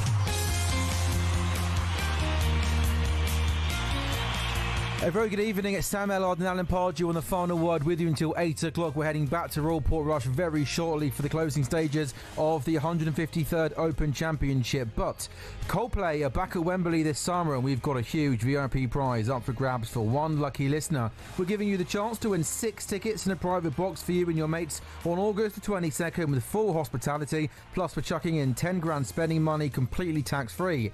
Here's how to enter. 18 plus, UK excluding Northern Ireland. For a chance to win, text the word WIN to 83338 by the 4th of August at 11 p.m. and you're in the draw. Text costs £2 plus 1 standard network rate message. You must have the bill payer's permission or post your name and number to Coldplay Competition, PO Box 3190, Colchester CO2 8GP to arrive by 5 p.m. on the 7th of August. This is a talkSPORT limited promotion run on talkSPORT, Talk and Virgin Radio UK stations. Full T's and C's at talksport.com.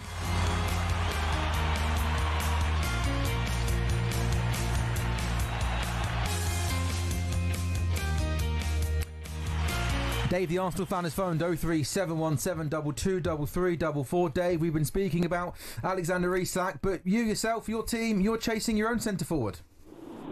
Yeah, good evening, gents. Good evening, Sam. Good evening, Alan. Hi, David. Hi.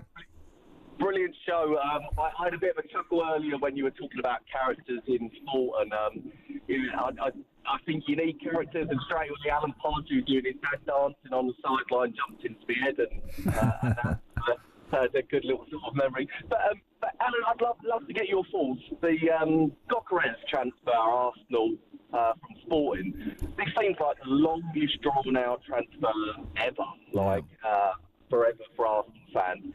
When you think Madueke got wrapped up relatively quickly, the rumour is that he's not a Arsenal player. According to Arteta, he's not his preferred sort of option. From a manager's sort of perspective, how influential are they on these sort of transfers? And do you think Arteta's partly involved in this? Why this is taking so long? Well, I genuinely think that there's been a lot of upset regarding this transfer with the president of Sporting, more so than the player. It sounded like the players always wanted to come. It sounded like the keenness of Arsenal has always been there. But it sounded like, the president felt like he was being disrespected, etc., etc. And I think that's what stretched it out. I think it's a great signing for Arsenal if they can get it over the line. I really do. I think this is. I've always liked him, even when he was at Coventry. I think he ticks so many boxes.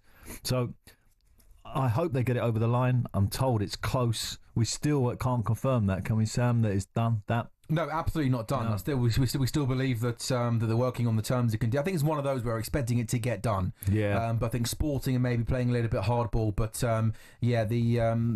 these deals they're never over the line until it really is like done. The medical staff go. The medical's fine. The contracts are signed. All the lawyers. You can't imagine how many lawyers are involved in these kind of deals. Yeah, I do understand Dave's frustration now, Alan, that Arsenal needed a striker for a long time. It's looked like, certainly from the start of this summer, that the main man was Victor Gyökeres, and I completely take your point. The Sporting have played hardball, and I understand that. But, we're not too far away from August. Players are going away in pre-season. And again, I get it's not as just simple as just give the team the money they want and it's done. I understand there's negotiating. But as a manager, when you know the player you want, you probably know the player you're going to get, and you're about to fly to pre-season without him, you're probably pulling your hair thinking, come on, lads, get it done. I want him to be with us. But also, you know, in all these deals, it's not like the technical director is going to say, "Oh, we're causing you a problem. We're not going to get him on the flight. We're not bothered about you." Of course, they're bothered. They want him on the flight. Everybody wants him on that tour, and it looks like he's going to turn up late. But that's no problem. If I was the manager, I'll be pretty cool about it because it sounds to me like it's getting done. It's when you see like the deal that's happening at Liverpool when you don't know where you stand is the problem. This one, to me, is a straightforward. It's going to happen. It's just a question of time. Back to the football shortly, but now it's time for our final golf update of the weekend. The Open Update on talkSPORT with Arnold Clark. Build your own car deal, all with a few clicks. Well, Scottie Scheffler started the week making headlines for some of the wrong reasons, complaining about, being a golfer and the pressure and the stresses and kind of the, always moving on to the next major and not being able to enjoy it. But Rupert Bell, fast forward a couple of days, Sunday evening, 6:38, he's on the 18th tee and he's about to become a 4-time major winner and an Open champion winner. He absolutely is. It's been a masterclass. He's got a broad smile on his face because he's done the best walk in golf, knowing that he's going to lift the claret jug. He's got his wife and child looking on. She's in tears because he did say in that press conference that he wants to desperately win the claret jug. Well, he basically, I think, can say that he had one hand on that claret jug on the 16th green yesterday when he held a fantastic birdie putt and put daylight between him and his rivals, and it was never going to let that lead slip. There may have been a blip at the 8th with a double bogey, but he responded with an instant birdie and another one at 17. It's been pars all the way since, but no one's got near his starting score. Well, Harris English in second at 13 under. He began at 14 under, did Scheffler. But despite everyone's best efforts, he was in a different league. And that's why he's been able to bask in this wonderful ovation with these huge galleries. They've run onto the course now and have basically a sea of people looking onto the 18th, but just completing proceedings is his playing partner from China, Hao Tong Li, who's been magnificent all week and has had an Open to remember for the man from China, and he's going to finish with a par and finish on 11 under, and he can hold his head up high because it must have been a daunting experience to be playing alongside the man who's been world number one for 148 consecutive weeks since getting to the summit of golf's rankings back in March 2022.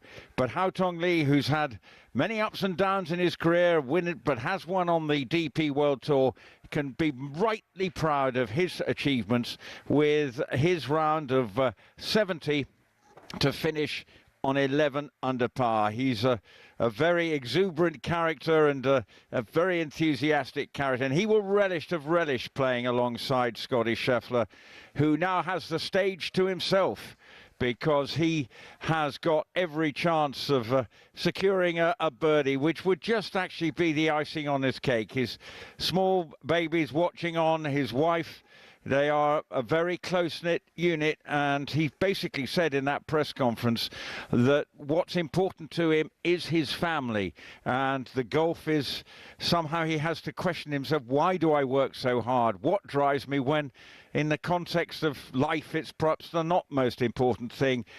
The birdie putt is on its way, and it wasn't quite the dream ending, just to put a further moment on this fabulous victory, which puts him amongst an elite group of just 4 golfers who've secured 3 majors before the age of 30. Gary Player, Jack Nicklaus, Tiger Woods, and now it is Scottie Scheffler, who is the 153rd Open champion. A brilliant performance. People questioned whether he'd understood how to play links. He finished 7th last year. Well, we should never have doubted, because it was a perfect example of how you plot your way calmly about winning an event, and he's done it. His arms are aloft. I'm sure the first people he want to congratulate is his wife, who he met at high school, running now with his child. They're going to no doubt have a big hug, because these matters so much. And to come over here, a 2-time major winner this year, he's in tears, but gives his child a big kiss. He knows that this is so important to him to celebrate, but he is a very worthy champion. A magnificent display, just putting for fun almost, while others struggled on the greens here. He dealt with it as if it was the easiest thing in the world, and that's why he's the world #1. Beating Harris English by 4 shots. It's been a great week for Chris Gotterup to back up his performance in Scotland. Matt Fitzpatrick has ended up as the leading British player at 11 under par. His best ever performance in the Open. His best was tied 20th at Royal Portrush 6 years ago, but he's found some form again. Bob McIntyre, well, he certainly delivered some good in the final 9. He's finished at a very respectable 10 under. Rory McIlroy wasn't to be for the Northern Irishman, just couldn't find the key, and a double bogey at the 10th hole scuppered his chances of putting a late challenge on. But it's Scottie Scheffler with his baby boy in his arms, who is the champion golfer of the year, being applauded by all and sundry at Royal Portrush. What a moment, what a performance from Scheffler. He is our Open champion. He is the world's best. Rupert, 2022 he won the Masters. 2024 he won the Masters. This year he's won the PGA Championship and now the Open. The world #1. He's been on top of the sport for the last couple of years. I was surprised when he told us earlier he's only 29. I'll be honest, I thought he was quite a few years older than that. Do you think that he'll want to go on and dominate this sport for the next 10, 15 years? Do you think he has that motivation? Because as you mentioned, that press conference earlier on in the week where he spoke about other priorities in his life. I think what it is he is still hungry for something drives him. It's just what he does.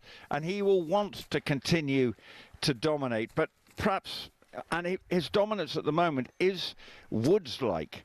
You know, I think this is his 25th major. He's won 4 of them. He's finished now in the top 10 in 16 of them. He is completely the one. If you see him on the leaderboard, you look over your shoulder. Well, Rory McIlroy is captivating to watch. He doesn't have the consistency and the continued brilliance of Scheffler. It's really just up to Scottie himself how long he wants to go on. Money is irrelevant to him. Something will drive him. His family is completely at the heart of everything that he wants to do, and as a result, I'm sure he's, as you say, 29. You know, he's got 4 or 5 more years. You would expect him to be dominating, and I have to say it's been a thrill to watch him. Yes, it was predictable that he was going to win. He doesn't let 3rd round leads slip, but you just had to admire the way he just dealt with anything. And he didn't play well on Thursday, but it was a 68 in bad conditions. Comes back the next day, shoots the round of the week, a 64, and then it was, well, catch me if you can. And I have to say, you realise you're in the presence of an unassuming but a golfing great. And Rupert, you've been there all week for talkSPORT. It ends with Scottie Scheffler on top. Just tell us some of your other sort of favourite moments from the week. I guess Rory coming back home was always going to be special. I thought it's great to see the likes of Fitzpatrick and Hatton, a couple of English guys sort of going well and challenging. What have been your favourite moments from the week? Well, I have to say, yes, everything. There is a sense of perspective about this week from my point of view. The golf has been brilliant, Rory, and all the stories. And yes, it's been lovely to be back here and seeing so many players entertaining the huge galleries here. But obviously, from my perspective, I know one person who would have just been as thrilled with this success, probably even more so. I wished Bob Bupka had the chance to, like he did with Tiger Woods, call Scottie Scheffler the Open champion, because he was Tiger Woods, he revered, as we all did, but his relationship with Tiger Woods was, something that defined him. But ultimately, I know that if Bob had been here, if he'd seen Scottie Scheffler, he would have relished it with all his heart, because this player can play, and Bob knew when someone was cut with a different cloth, and Scottie Scheffler is. Rupert, well said. Thank you very much for your time, and great work from you and the rest of the whole team, Rupert, all week. Yep. Thank you. It's the final word on talkSPORT with Sam Ellard and Alan Pardew. Scottie Scheffler, the Open champion 2025.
A very, very good evening. You are listening to talkSPORT. Sam Ellard and Alan Pardew on the final word with you until 8 o'clock this evening.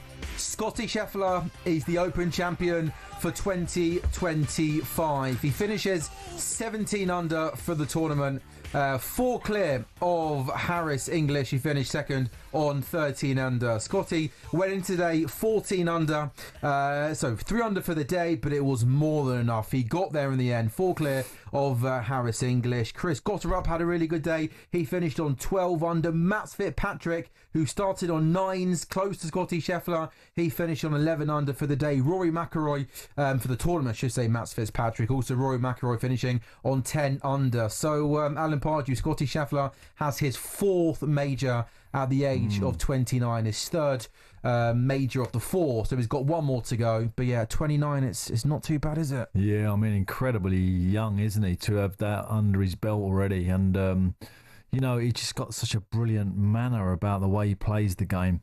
I wouldn't say it's going to lift the crowd at any point, but it is methodical in his style, and but a great champion. And you know, we've got the Ryder coming up. I mean, you wouldn't want to face him in that, would you? No. I mean, you know, he's going to lead that team by example. So. Brilliant performance. And like Isak last night, you know, you kind of sense there's a bit of greatness about him that is going to be carried through for the next, what has he got in front of him? Another 20 years?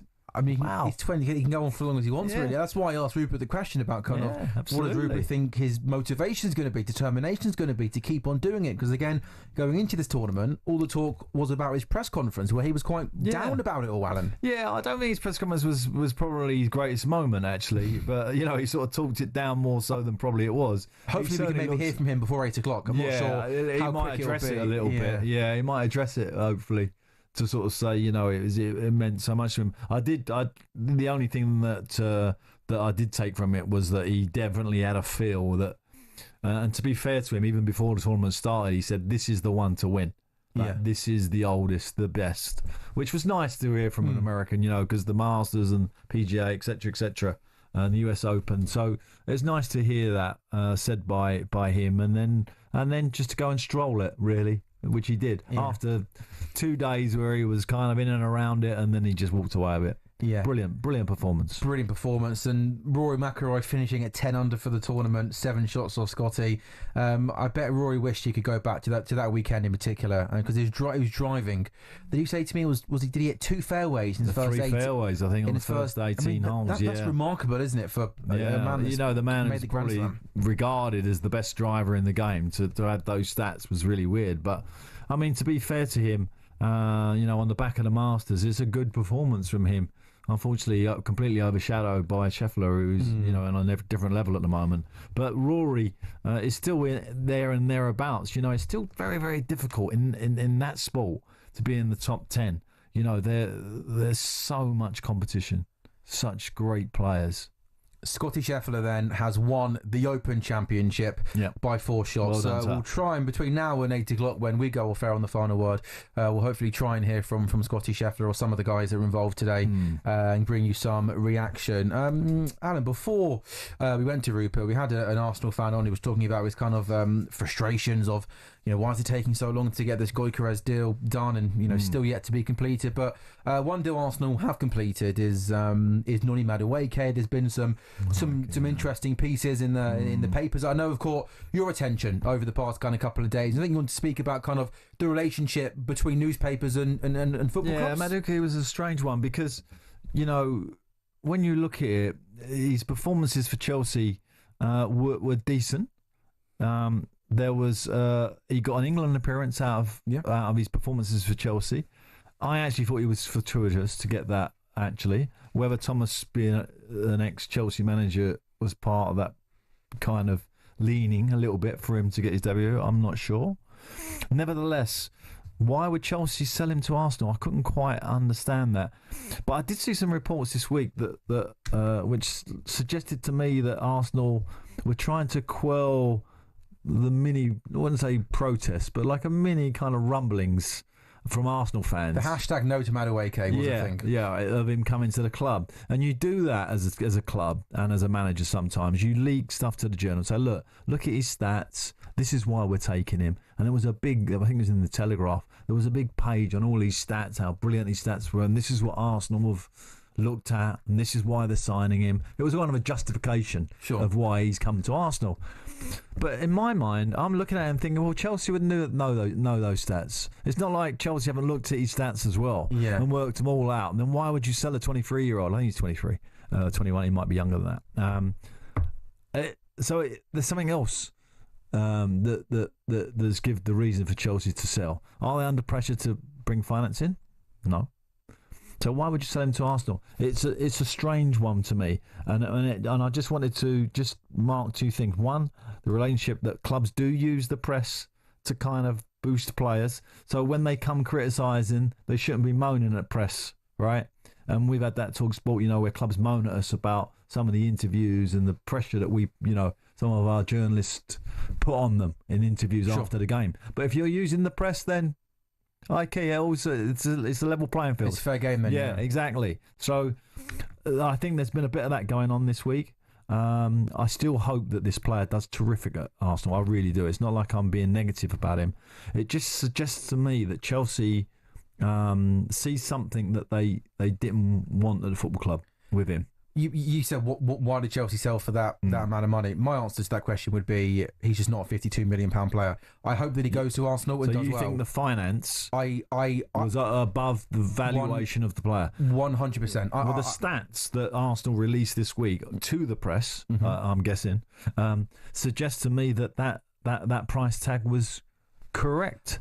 So I'm kind of bemused by it a little bit. I am, and I think a lot of Arsenal fans are as well. So it is going to be about his performances now, for sure. And I worry for him a little bit where he's going to start. He's not going to start because Saka will start, right? Martinelli, no, but I think or maybe Eze, who's being talked about for the left-hand side. But I think, Alan, that's why this has been quite a different signing, because it's over £50 million, so it's quite a lot of money for a player who I believe is very inconsistent at Chelsea. I think on his good day he can be good, but you see him have a good game and he then goes 5, 6, 7 games where he's very, very quiet. But he's not a winger that gets a lot of crosses in. He's driving to the goal. Yeah. And he likes wants to coming play, in and shooting as well. Shooting, or he plays small passes to get inside. And also, as you said, he's coming in, I believe, to be Bukayo Saka's backup.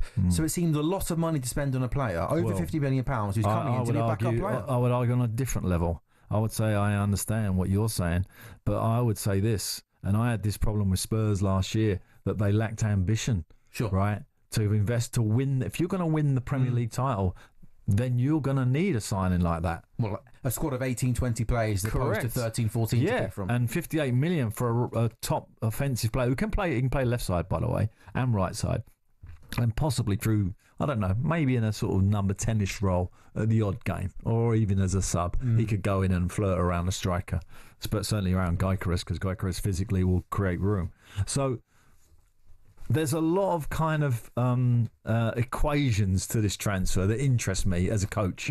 I'm really looking at that, thinking this is great ambition from Arsenal. That's one of my sets. My other set is not sure about the player, where he's going to fit, and how's that all going to kind of pan out. It's a great, it's a great kind of conundrum. Yeah, look, he's a young English player. We hope he does well. I was surprised by it because I didn't think he's a £50 million player. And then I found it even more strange from an Arsenal point of view. They were spending that amount of money on a player to come and play backup. But as you said, it's about strength and depth. They need to be able to compete on the fronts. Yeah, and the other point I want to get across to people is that obviously as an ex-Premier League manager, don't think that we don't use the press.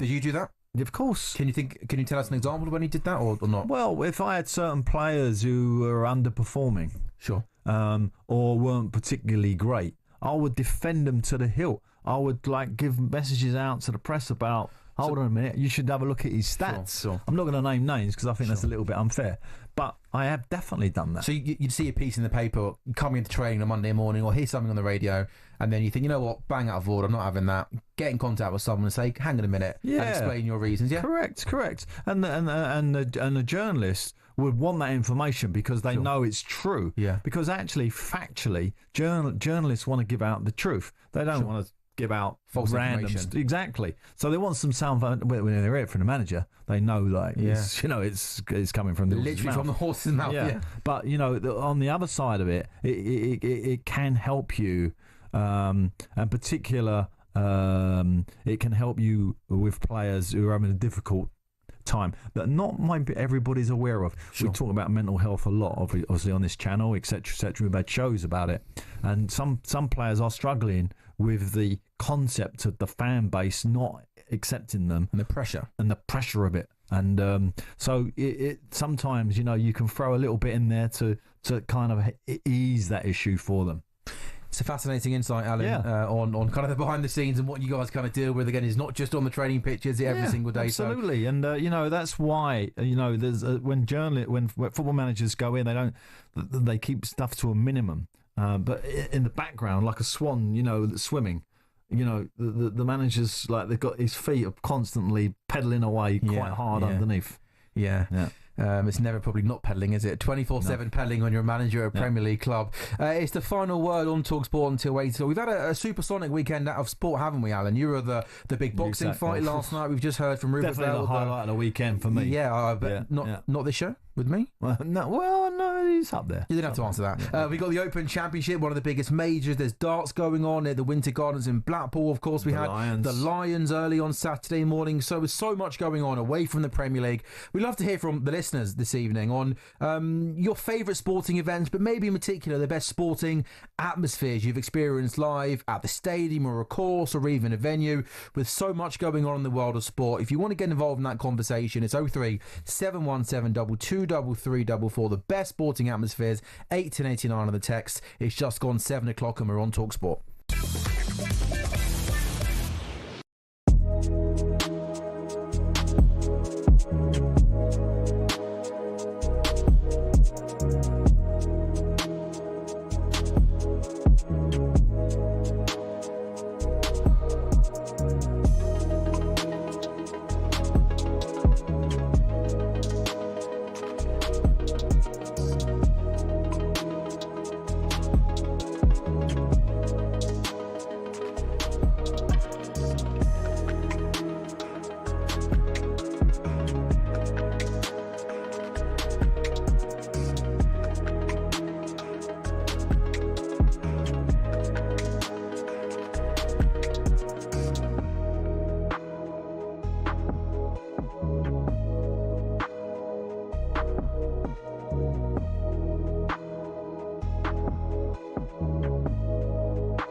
A very good evening. It is the final word. We are live on the world's biggest sports radio station, talkSPORT. It is Sam Ellard and Alan Pardew. I'm in for Majestic, who's having a day off. He'll be back next weekend. But right now, we are the only place on national radio taking your calls. The phone lines are open, so keep your calls coming in on 03717 223344. Still to come on the show, we're discussing your favourite sporting atmospheres after a supersonic weekend of sport and pods. We'll look back on a very busy weekend on and off the pitch on Alan's Any Other Business. But right now, we're giving you the greatest quiz on radio, the Mystery Footballer Song Quiz. Is it really the greatest quiz on radio, Al? Well, I think... Or you've hesitated there. I didn't like... I thought you were going to sell it to me like, yeah, it absolutely is. No, I've always been slightly suspicious of it. Okay. But it seems to work with our fans. Okay, there we go. So there's 3 songs in total, which will lead you to who the player is. Remember, it can be the clubs he played for, his squad number, a nickname, or even a physical feature. It sounds hard. It feels like I'm going to be awful at this. So DJ Kitch, let's drop song number 1 then, please. Do you come from a land down under? Women go and men wonder. Are we allowed to guess or not? Yeah. We're allowed to guess. So I'm going to state... Should I just state the obvious? Because I feel like this is quite a good clue, quite an easy clue, and it's going to narrow it down quite a lot. That was my point with the quiz. It's a little bit like gimme. Right. What do you think it is then? Well, he's an Australian player, right? Well, you'd have thought so. So otherwise I've... I mean, there ain't that many. No, I was going to say. So it feels like... do we now have to spend the next 5 minutes just saying every single Australian player? Just say one now. Go on. You want me to say one random Australian player? I'll go Tim Cahill's the first one that's come to mind. Okay. Do you want to throw one out there? No. No? No. All right. There we go. I have to wait for the second clue at least. Oh, okay. I've gone early. I've gone with Tim Cahill. I'm assuming it's to do with the good celebration as well. I like it when you're boxing the corner flag. Let me tell you, he was one of the technically best headers of the ball I've seen for a number of years. Yeah, when he used to get a chance in the box with his head, he had a tremendous leap, and he would get great power, even if there was no power on the cross. Great and he was power. small, wasn't he, as well? Yeah, so I he tried was to sign him a couple of times. Oh, did you come close? You know? I was like, I think West Ham, I was desperate to take him. I just couldn't get him. Yeah. I can't remember if he had left Millwall then or he was at Everton. I can't remember. But yeah, big fan of his. Yeah, big fans. There'll be 2 more songs to go, by the way. But if you think you know who it could be from our first song, come You'd on have and let ruined us the know. quiz, by the way, if you've got it right. Well, I don't know the answer. I promise you, I don't actually know the answer. Well, so I promise you, I am just. If I knew it was Tim Cahill and said it, it'd be a bit pointless. But it's pretty. I'm going to guess that given that song, Men at Work, Land Down Under, I'm going to guess it is an Australian player. Yeah, well, I don't know, or maybe somebody that played in Australia. I don't know. Anyway, 1889. We'll play another song out shortly. But yeah, Tim Cahill. Was there any other players? I mean, you obviously at West Ham, weren't you? When Tevez and Mascherano came in, which was the rest is history. But do you remember kind of chasing one player in particular in your managerial career and thinking, oh, if only I got him? Oh, many times, and there's been players that have. I remember seeing Hazard playing in France before he got the move. Right. And I was looking, we was with Cabaye, we was hunting him down, and I got sent to watch Cabaye. And I was like, what about Hazard, this other guy? Like, because they were both playing for Lille. And I was like, well, let's get Hazard. Like, no disrespect, because Cabaye turned out to be a brilliant player for me, as you know. To which point I was told, that deal, Alan, is already done. Okay, so, really? Yeah, you got no chance. You were too late for that one. You were a few weeks too late. Okay, yeah. But so you went to watch Cabaye, and did you know? That's what did you know with Cabaye straight away? When you go scouting, you'll be surprised that there's so many players. I see Ronaldo play, and I'm talking about the Man United Ronaldo. When he was 17 at the Tournoi in France, 16 or 17, he played in that. And I was like, wow, this kid is like... you didn't need to be a genius to understand that this was an exceptional talent. And they won that tournament as well. So, it was like... I was like, where's the...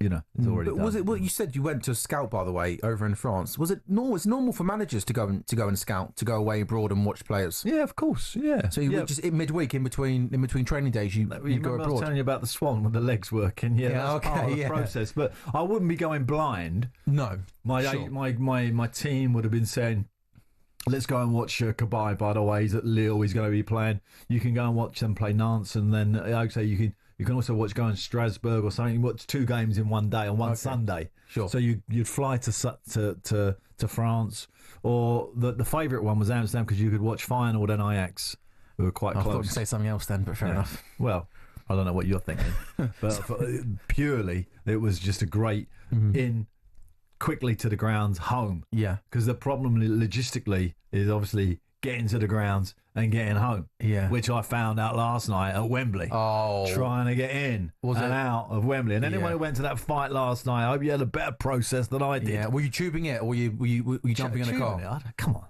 No, what? No. What? Actually, I did get on the tube on the way back. I had to. Okay. It was the only way I could get back. And I didn't have my hat on, so I had a few comments and a few nice really? Nice interactions. Or do you normally go to and actually praising this show, which was nice. Oh, it was a brilliant show. Brilliant. Love the show. Love the show. Do you normally go disguised? Do you normally go hat and hoodie on? And most footballers, when you know, if you're going on the tube, because the tube's the only really way you can get around, unless you want to take your car, right, or get a driver. If you get a driver, that's okay. But if you take your car, you're getting a fine, right, in London. Yeah, sure. 100%, right? You drive your car into central London, you'll get a fine for either parking, going down a road that's now not applicable, or a speeding fine. Over 20, you're doing a 24 miles an hour. It's ridiculous, the rules in London for cars.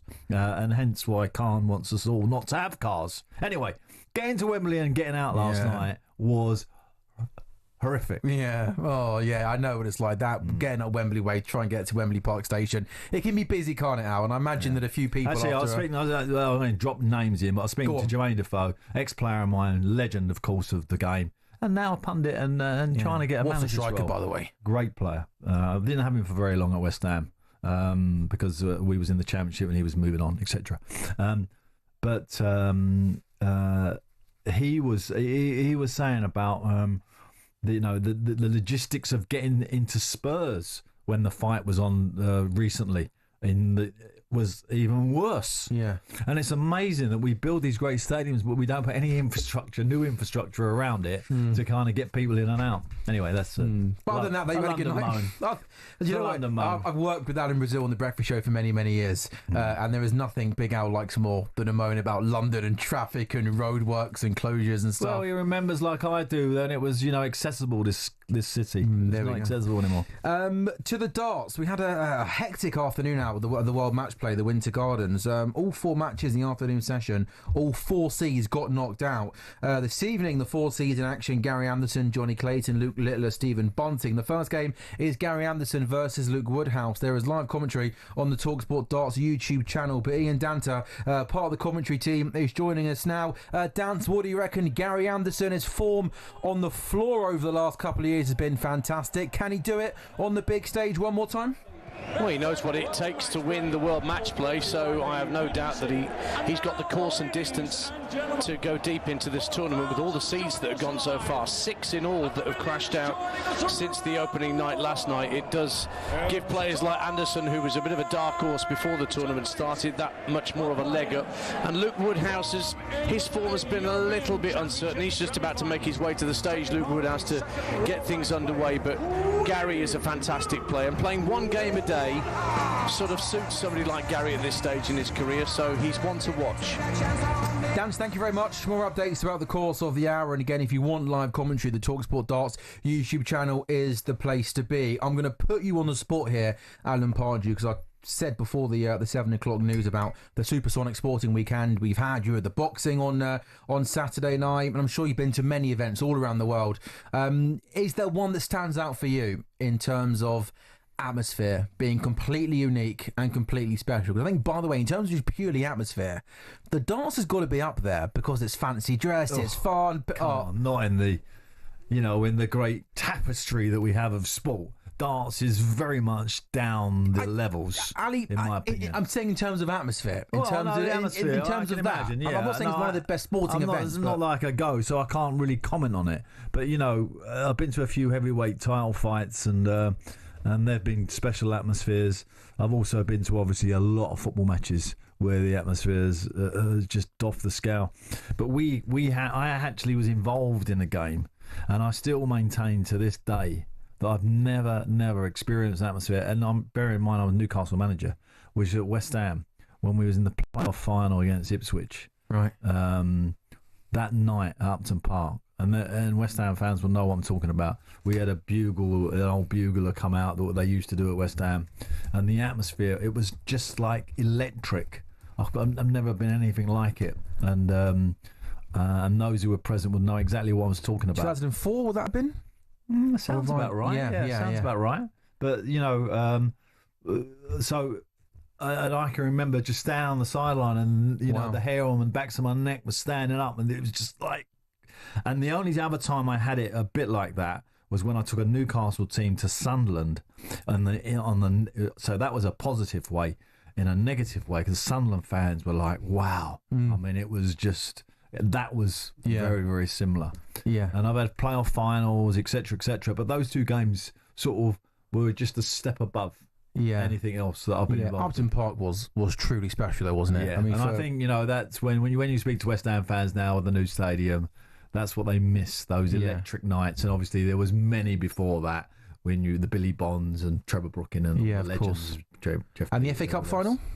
The FA Cup finals, but was that different though? Because of the stadium is bigger and you can't. But the game at Sunderland in the new stadium actually, and the game at Upton Park were probably the two that stick in my mind the most. Is there one sporting event you've never been to that you like to go to? I'd like to go to an NFL final. Yeah. I've been to a few NFL games, the Super Bowl, but I've never been to a Super Bowl, which I'd like to see. And the halftime show, I'm quite a big fan of that as well. And I think that will. Who would you like to see? It'd be interesting to see. No, I'll stay on that. I want to stay on that for just 1 second, because I think when we get to the World Cup with this FIFA president, I think we're going to have it. I think he's going to extend the halftime break. No, and I honestly can't do that. Yeah, that's my prediction. On this Sunday night, where are we? 21st or whatever. 20th of July, 7:18 July. I'm going to tell you that we're going to have a half-time show in the World Cup final, which is going to last longer than 15 minutes. Yeah. So the players, but for the players though, if they stop for half an hour, how hard is it then to go back on and keep? They're going to call. They'll put it out as like they're saving players from the heat or something. It'll like be an extended water break. Yes, but really it's all about getting Coldplay to perform 3 minutes. It'll be like 18 minutes. It might not be 20, but it'll be 18. It'll be, around there.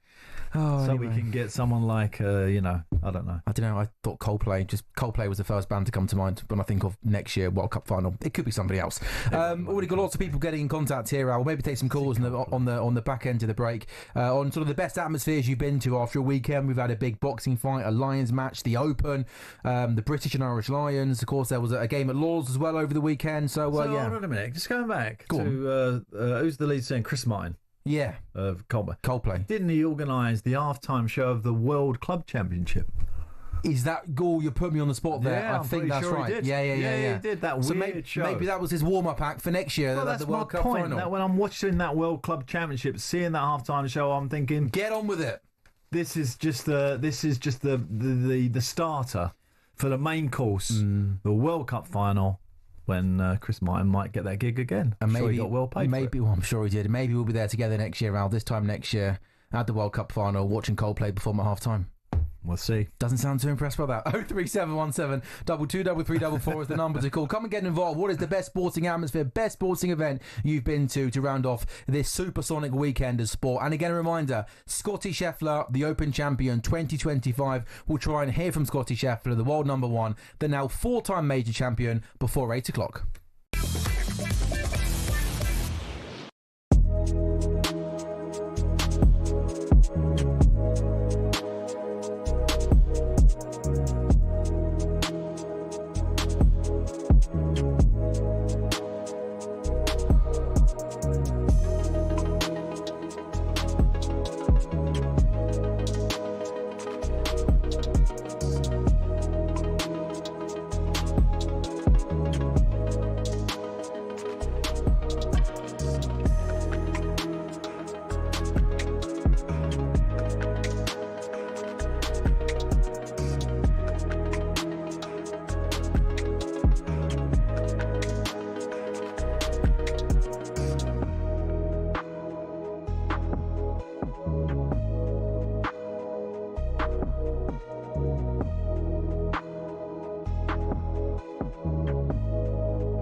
very good evening. It's Sam Ellard and Alan Pardew on The Final Word. We're live on talkSPORT with you until 8 o'clock. This is the second song, Alan, isn't it? Where we have to... there's 3 songs in total which will lead you to who the player is. You've already had the first song, and they'll give you clues as to maybe who he's played for, his squad number, a nickname, or even a physical feature. The first song was Men at Work, Land Down Under, Semenyo. Well, we both boldly guessed and predicted that means it must be an Australian player. Do you know what this song is, Al? This is Hard Glass by Blondie. By who? Blondie, isn't it? But is Debbie Harry? Blondie, is that? I don't know who this is. I'm sorry, I've never heard of this song before. Come on, man. No, you got. I'm 28 years of age. I'm used to being with like a music producer. I know. It wasn't Debbie Harry. Debbie Harry's lead singer of Blondie. It's right. Blondie. Okay. Well, I think maybe that could. I'm guessing here, but maybe Debbie. If you're thinking what I'm thinking with Australian, Debbie Harry, could that be the clue? Sorry, I'll be honest with you, Al. My music knowledge of anything pre 2010s is pretty embarrassing. I'm sorry. An iconic singer. Loved her to bits, actually. Sorry, Madge is back next week. He'll be able to give you more music insight than this utter nonsense that I've got. 1889 on the text if you think you know who it is. We've got one more clue for you before we go at 8 o'clock. Taking calls on best sporting atmospheres, best sporting events you've been to on the back of the Supersonic Sporting Weekend that we brought you here on the talkSPORT Network over the last few days. It's finished with Scottie Scheffler winning the Open Championship. You mentioned down some of your best ones when you were involved at West Ham on that playoff night against Ipswich in 2004, I think it was. The one for me that stands out, I was lucky enough to be at the 2019 Cricket World Cup final at Lords, where England won the World Cup, the 50 over World Cup, for the very first time against New Zealand. And that was, of course, the crazy game that went to the Super Over. It went to the final ball of the Super amazing, Over. by the way. And to be there for that was genuinely remarkable. The nerves, the tension as it went to the Super Over, and Jofra Archer bowled the final ball. It was incredible. So that was mine. Did you get that? Because obviously cricket is such a big stadium because you've obviously got the bigger pitch. Do you still get that electric atmosphere? Yeah, 100%. For that, I mean, normally if you're at a Test match, it's quite quiet throughout the day, but because of that and the drama and going down to the final ball of the 50th over, where the score's to be tied after 100 overs. Did I hear that right about the Lords today? Is that announcement that the final will be at the Lords for the next? So that's the World Test Championship. Yeah, the next 3 years of the World Test Championship final are all going to be in England, which is the last 3 years have all been in England. Yeah, that was confirmed today. Okay, so that's good news for England, and obviously good news for India. Might have something to say about that. Yeah, it's the money and everything else. I think with the timings of the year, the way where the final falls is obviously good for us in terms of it being summer. So yeah, the next 3 years will be in England. Great good news for whatever counties get those 3 finals. Great for them financially. Let's go to the phone lines. 03717223344. Can we go to Tony, the Everton fan, first? Tony, what jumps out for you in terms of best sporting atmospheres you've been lucky enough to be at? First, thank you for taking my calls, gentlemen. A great show that you're doing, guys. Thank you. My experience was the 2008 Wimbledon final between Nadal and Federer. Oh yes, yeah. There's been some great finals there at Wimbledon. Honestly, the hairs on my neck. It went end to end to end. What an event that was. Yeah. I mean, honestly, guys. That's possibly, Tony. I mean, you can argue that's up there in terms of best ever sporting matches, in terms of those two going at it for 5 sets. And again, tennis have had, luckily, in the way the sport is, it kind of produces great finals. I actually remember Boris Becker when he won it at 17. Can you believe he was 17? And he steamrolled through but the final was electric because is he going to do it? Is he just blew him away? Yeah. And but there's been some great finals. Even you think of the French Open a few weeks ago with Sinner and Alcaraz going 5 sets. I'm not saying that was on the same level as the Wimbledon final, but yeah, Tony, that must have been amazing to be there and watch the two, arguably two of the 3 or 4 best greats going at it. Oh, without doubt, chaps. Honestly, the atmosphere was absolutely electric. My neck, I just twisted. I ended up wearing a brace after that game. Yeah, I bet. Tony, I'm not gonna top you because I don't like that topping one, right? But I am gonna impress you a little bit because I was at the McEnroe Bald final. Oh, you joking? Yeah, and do you remember that? I mean, what a game that was. Well, the one that I remember was the semi-final between Borg and Vitas Gerulaitis. Oh, yes.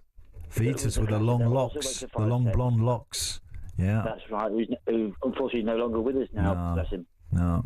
But amazing. I saw that on TV, that one though. But to get to that Wimbledon final, to see Federer and Nadal. Yeah, brilliant. I can't put it into words, lads. I can't put it into words. The atmosphere was amazing.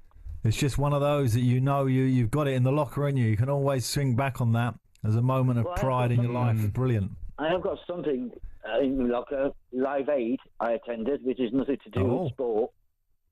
I was there. It's 40 years since Live Aid. That's right, 40 years celebrations. And I was at that. I was looking to get to that. So fantastic. That's brilliant. It's glad to share those things with you guys. You know what I mean? And Alan, please educate that man about the 70s. Blondie, she's an American as well. Love that, Tony. I love it. I will. I'm gonna get Madge to get him isolated one day and talk to him about how to get across the music genre. Tony, I can only apologise, my friend. I am sorry. I'm sorry for my lack of musical knowledge. I know, you don't know their music. People love their music. I know. I'm sorry. Nice call, Tony. Top man. Good stuff, Tony. Lots of text coming on this. Mark from Stevenage, best amateur I've been at. Mo Farrell winning gold at London 2012. That must have been amazing to be there. What else have we got? I was at the Olympics when Bolt won the London Olympics. Yeah. The 100 metres. Brilliant. Oh, that must have been incredible. Which was great. The build-up and everything else for that was something else. PD in Devon says, evening, gents. Best sporting amateur I've experienced was the 2015 Cricket World Cup. My wife is South African and we were at the SCG with 40+ thousand, mainly South Africans. AB de Villiers hit an unbelievable 162 off 62 balls. The atmosphere was electric and the execution skill was incredible. Yeah, what? 2015 World Cup. What did you say that stat was? 100? Oh, it is 162 off 62 balls. Wow. AB de Villiers is possibly. You're a bit of a cricket nut. Yeah. I mean, some would say he is. I mean, that is, that was many years ago as well. He was doing that. Was 10 years ago. He was striking. It was that over 200.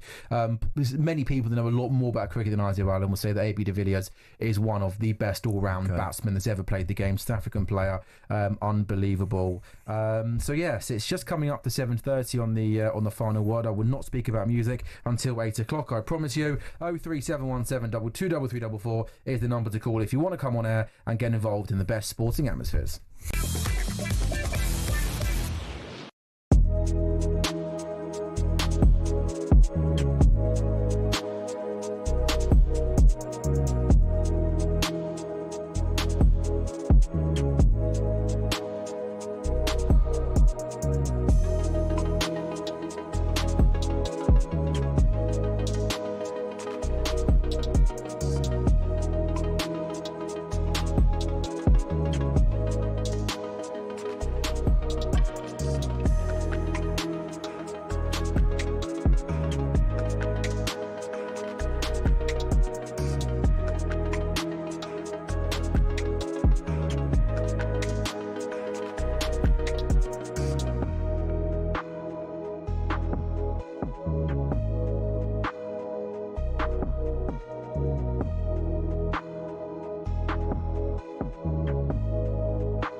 The Ryder Cup. Unique, euphoric, unanimously loved. Here's the history and some of the key numbers behind the contest that grips the world of golf and beyond like no other. The first edition was held in 1927, where a Great Britain team arrived by boat to play in Massachusetts at the Worcester Country Club. Originally, the competition comprised of 4 foursomes and 8 singles, with 4 balls not introduced until 1963. In the first 22 editions, when it was just Brits and Irish against the US, America only lost 3. So, in 1979, in came the rest of Europe, including the future 5-time Ryder Cup winner, Seve Ballesteros. Since Team Europe was established, the head-to-head reads Europe 13, USA 9. Home advantage is a big deal. Europe's last away win was the miracle at Medina in 2012, and America hasn't won on European soil since '93 at the Belfry. It's accepted that both teams tailor their home courses to suit their own players. For example, in Paris in 2018, Thomas Bjorn asked for the rough to be kept extra long beyond the green to target the big booming American drives. 10 years earlier, Paul Azinger did the opposite, and the Valhalla rough was trimmed right down. On both occasions, the home side were resounding winners. So what about the money? The most recent Ryder Cup in Rome drew in a record 271,000 spectators and boosted the Italian economy by €262 million. In the US, the PGA America TV deal with NBC is worth $440 million. But no Ryder Cup revenue has ever gone directly to individual players. That's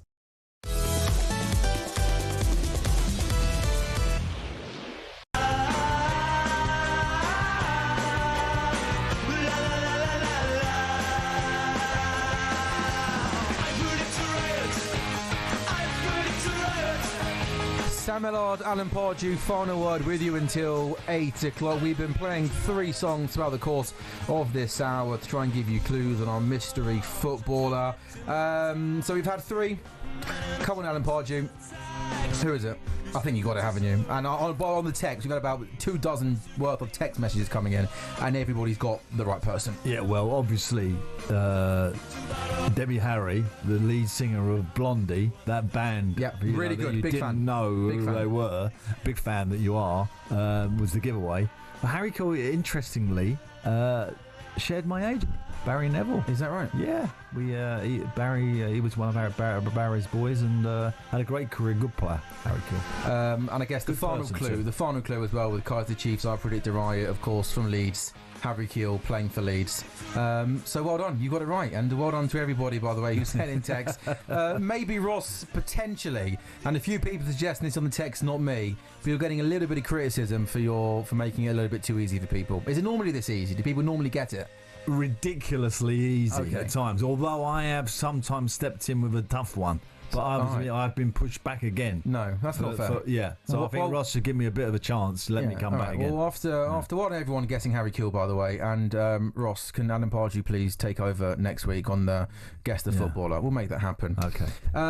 We're with you until 8 p.m. today. Straight after this show, it's on talkSPORT. It's After the Lights Go Out, the next episode, which focuses on the struggles of former professional athletes following retirement.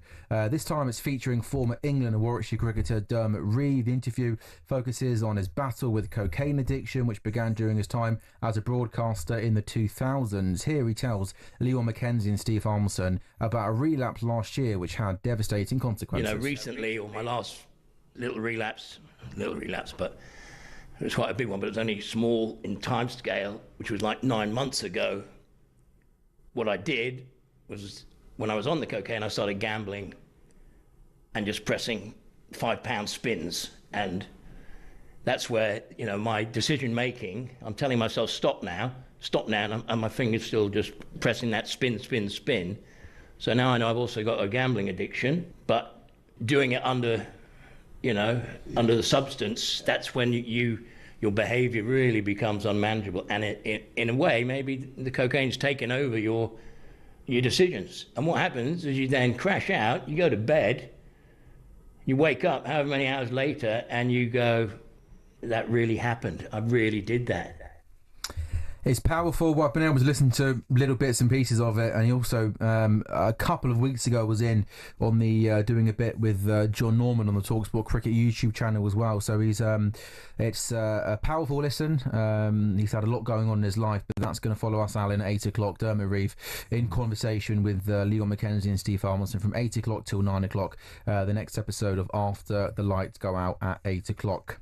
Now, Alan, it has been a supersonic sporting weekend, which started with the Lions in action Saturday morning. Was this named by yourself? Did you come up with this title, Supersonic? Oh, no, don't be so silly. It's a title that's gone around talkSPORT on Friday in the build-up to the weekend and all day yesterday. I'm like the Olympic Super Saturday. This is exactly that, but I'm flattered that you think that I had the creativity in my bones to come up with a name as catchy as a Supersonic Saturday. Pretty much every single sport's been played at some point this weekend, and we've had lots of calls on people coming on telling us their favourite kind of sporting events, sporting occasions they've been to. David joins us now. David, what springs to your mind? Well, first of all, good evening, gentlemen. Good evening. And Alan, can you get him sorted out? I mean, for goodness sake, the Jam, the Stranglers, the Pistols. Oh dear, He's just lucky Stuart Pearce isn't sitting beside him. No, exactly. David, can you imagine? I promise you, I've sat next to Stuart Pearce in this studio before, and I can't even describe the look of disgust on his face if music ever comes up. Well, I can't blame him from what you just said, but there you are. Anyway, I'm off to AC/DC next month, so I'm happy about that. Oh, brilliant. Anyway, best concert, seeing as somebody else was allowed to do it, was going to Vegas to a wedding. Red Hot Chili Peppers, supported by the Stone Temple Pilots. Yahoo! What was that second band, David? Stone Temple Pilots. Oh, okay. Yeah. All right, so now I have to educate both of you. Yeah. I don't remember them. Scott Weiland was a singer. Unfortunately, he's no longer with us, but they were really good back in the day. Oh, lovely. Best sporting event. Well, number 2 comes in going to the Boxing Day test at the MCG in Melbourne. Wow, jealous. And Australia gets skittled out for a whole 97. Yeah. But probably the best one was November 1999, going down to Wembley, and Don Hutch rose like a leaping salmon above Tony Adams and headed the ball in. And yes, we didn't make it through to Euro 2000 because Paul Scholes scored 2 up at Hampden prior to that. But that's right. Goodness me. It was one night and a half. And Don Hutchinson, ex-player of mine at West Ham. Don. Yeah. I actually see him. He was actually on the Sky show. Oh, was he there? Yeah, they interviewed him up in the stand. It was good to see him. Yeah. Yeah. No, he came on the sports bar one night with Andy Goldstein way back when, and it ended up with me and Don just talking about that night and what happened. And Goldstein sitting there going, "Can you take it on with it?" David, thank you so much for your call. Really good stuff. We're both getting a school lesson there from David, aren't we? You better be careful, Pods. Yeah. Neil, the big Spurs fan. Neil, you're live on talkSPORT. The final word. What would you like to say? Oh, hi, fellas. How you doing? We're good, thanks. How are you? Yeah, very good. Well, it's the strange one. You're going to like this, the blast from the past. So I am a Spurs fan, and I'm 51 now. But way back when, my brother and his mate are big Palace fans. And what year was it? 89, I think? 89, 90? Oh. FA Cup semi-final. Yes, FA Cup semi-final. Was you there? We were there. We were in the Holt end. Yeah. And that is, even though I'm a Spurs fan and, all the brothers rivalry and all that stuff, that was easily my best day at a sporting event. That was so brilliant. Well, that's amazing. I mean, you're talking about Crystal Palace, Liverpool, right? The 4-3. Yeah, absolutely. Yeah. Where they did half Palace fans and half Liverpool fans. Yeah. And you couldn't have made it up any better, could you? No. The game was just, if you've never seen it, it's worth watching because it was a game that swung backwards and forwards. It was a great game. It swung backwards and forwards. I remember we were all stood there for about the first 20 minutes, honestly, going, are we even playing the same game here? Liverpool were so good, weren't they? Yeah, absolutely, they were. John Barnes and Ian Rush and all that. Peter Beardsley. Yeah. Yeah, Steve it was McMahon. lovely. It was great to watch, even though it wasn't that great for about 15 minutes. and then something changed, didn't it? I don't know what changed. I don't know what happened. Do you remember? I think that was the first game where they couldn't kick off for a while because of all the balloons coming down. That's right. Yeah, that was the start of the balloon thing with Crystal Palace, which they've kept going actually. And it's only like some silly rule that stops them doing it now. But yeah, that was the great day. But unfortunately, we couldn't make it across in the final until this year when Crystal Palace finally crossed the line and won a trophy. Absolutely fantastic. Neil, the Spurs fan, thank you very much for your call. We've had so many texts coming in on the best atmospheres, best sporting events they've been to. There's one going on right now. The PDC World Match Play Darts will get an update in a couple of minutes' time with Ian Danter. And coming up, Alan, in the final part of the show, you're going to glance your eye over some of the biggest stories in town in Alan's Any Other Business. That's coming next on talkSPORT.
Good evening, you're listening to The Final Word. We're live on talkSPORT with you until 8 o'clock, then it's after the lights go out. Steve Armstrong and Leon McKenzie speaking to Dermot Reeve in a powerful conversation. That's coming up at 8 o'clock. Let's now head back to the Winter Gardens, the World Match Play. It's day 2, and the crowd favourite Gary Anderson is in action against Luke Woodhouse. How's he started, Dance? It is Gary Anderson 5, Luke Woodhouse 5 in a race to 10 at the end of the second mini session. Anderson's looked a little bit uncomfortable up on the stage, Sam. The reason for that is his darts have not been flying particularly well. During the course of this second mini session, he's changed the barrels and points to have shorter points on the darts because it seemed early on in this match that the darts were sitting rather proud. Woodhouse is acquitting himself really well, the man from Bewdley in the Midlands. Hit a 167 checker early on in the piece, and he's keeping Anderson honest here, the 13th seed and former match play champion. It's a really intriguing game. Anderson not especially happy, and Woodhouse, who can be prone to getting a bit emotional, letting the emotions get the better of him, is keeping himself in check. It could be a very interesting last session here. Remember, 6 seeds have already gone from this tournament. After this, it is Johnny Clayton against Martin Schindler, Luke Littler against Ryan Searle, the world champion, in action tonight, and then Stephen Bunting the Bullet takes on Ryan Joyce, and all the action is live and free on your home of darts on the radio, talkSPORT 2, and on the talkSPORT Darts YouTube channel. You lucky people. We're lucky people. Thank you very much, Ian Danter. Now, the big story in the world of sport today is about an hour or so ago, Scottie Scheffler winning his 4th major title and first claret jug by 4 shots to Royal Portrush. He carded a final round of 68 to finish at 17 under par.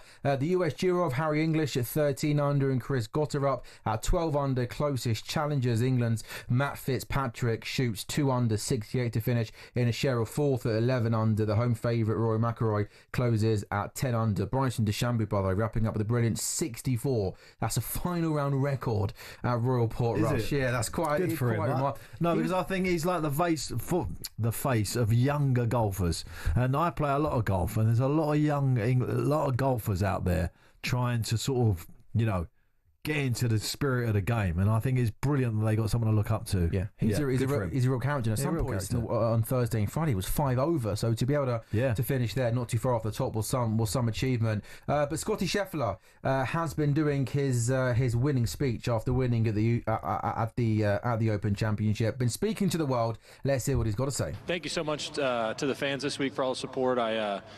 I know I wasn't the fan favorite today, but I did hear a lot of USA and Dallas, Texas chants, and so I appreciate you guys coming out to support. Yeah, but overall, it's been a great week. The fan support all week was tremendous. It was a ton of fun to get to play here. I got to play with Shane the first couple of days, and you guys coming out and supporting Shane the way you did was really special, and it was a really fun week to be able to play in front of such a great crowd. To my family, starting with my wife and my son, thank you so much for the support. I couldn't do any of this without you, and I just love you very much, and I can't wait to get home and celebrate.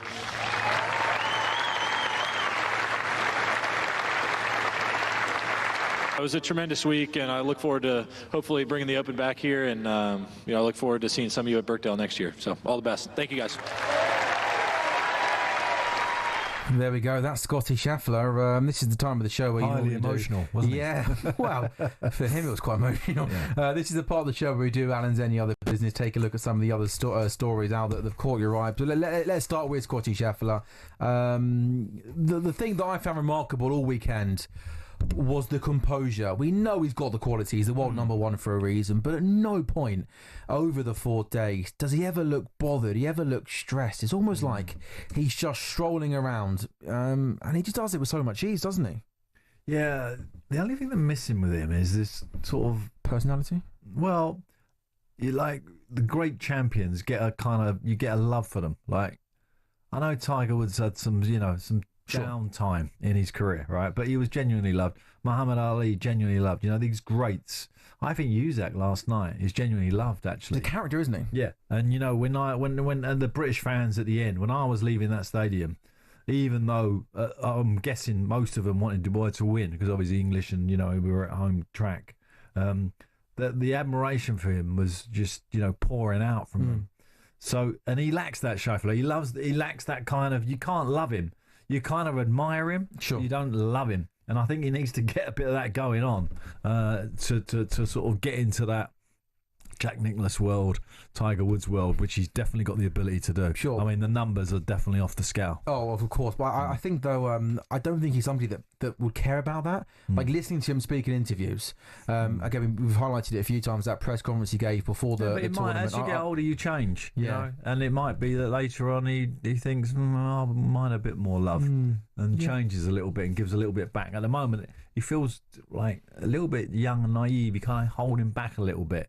And actually what the public want, not just the British public, the world public actually want, is to see the real you, not like this kind of robot in a way. Well, not robot, but show us a little bit more. Bit of emotion, bit of passion. A little bit more, yeah. And but anyway, that'll come to him hopefully. Yeah. Isak, the highlight of the weekend obviously was the fight for me, and part of me really wants him to retire. I don't think there's anyone else he needs to beat. He's beat everybody. Well, Jake Paul got on the ring, didn't he? He had a few things to say to him, didn't he? Well, of course, but I can't even bring his name up. No. I'm honest. That was tongue-in-cheek, by the way.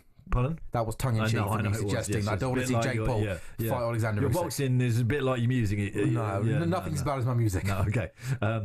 But I genuinely would love him to retire. I really would. I think he has done enough, and he will go down as one of the greats, particularly technically as a boxer.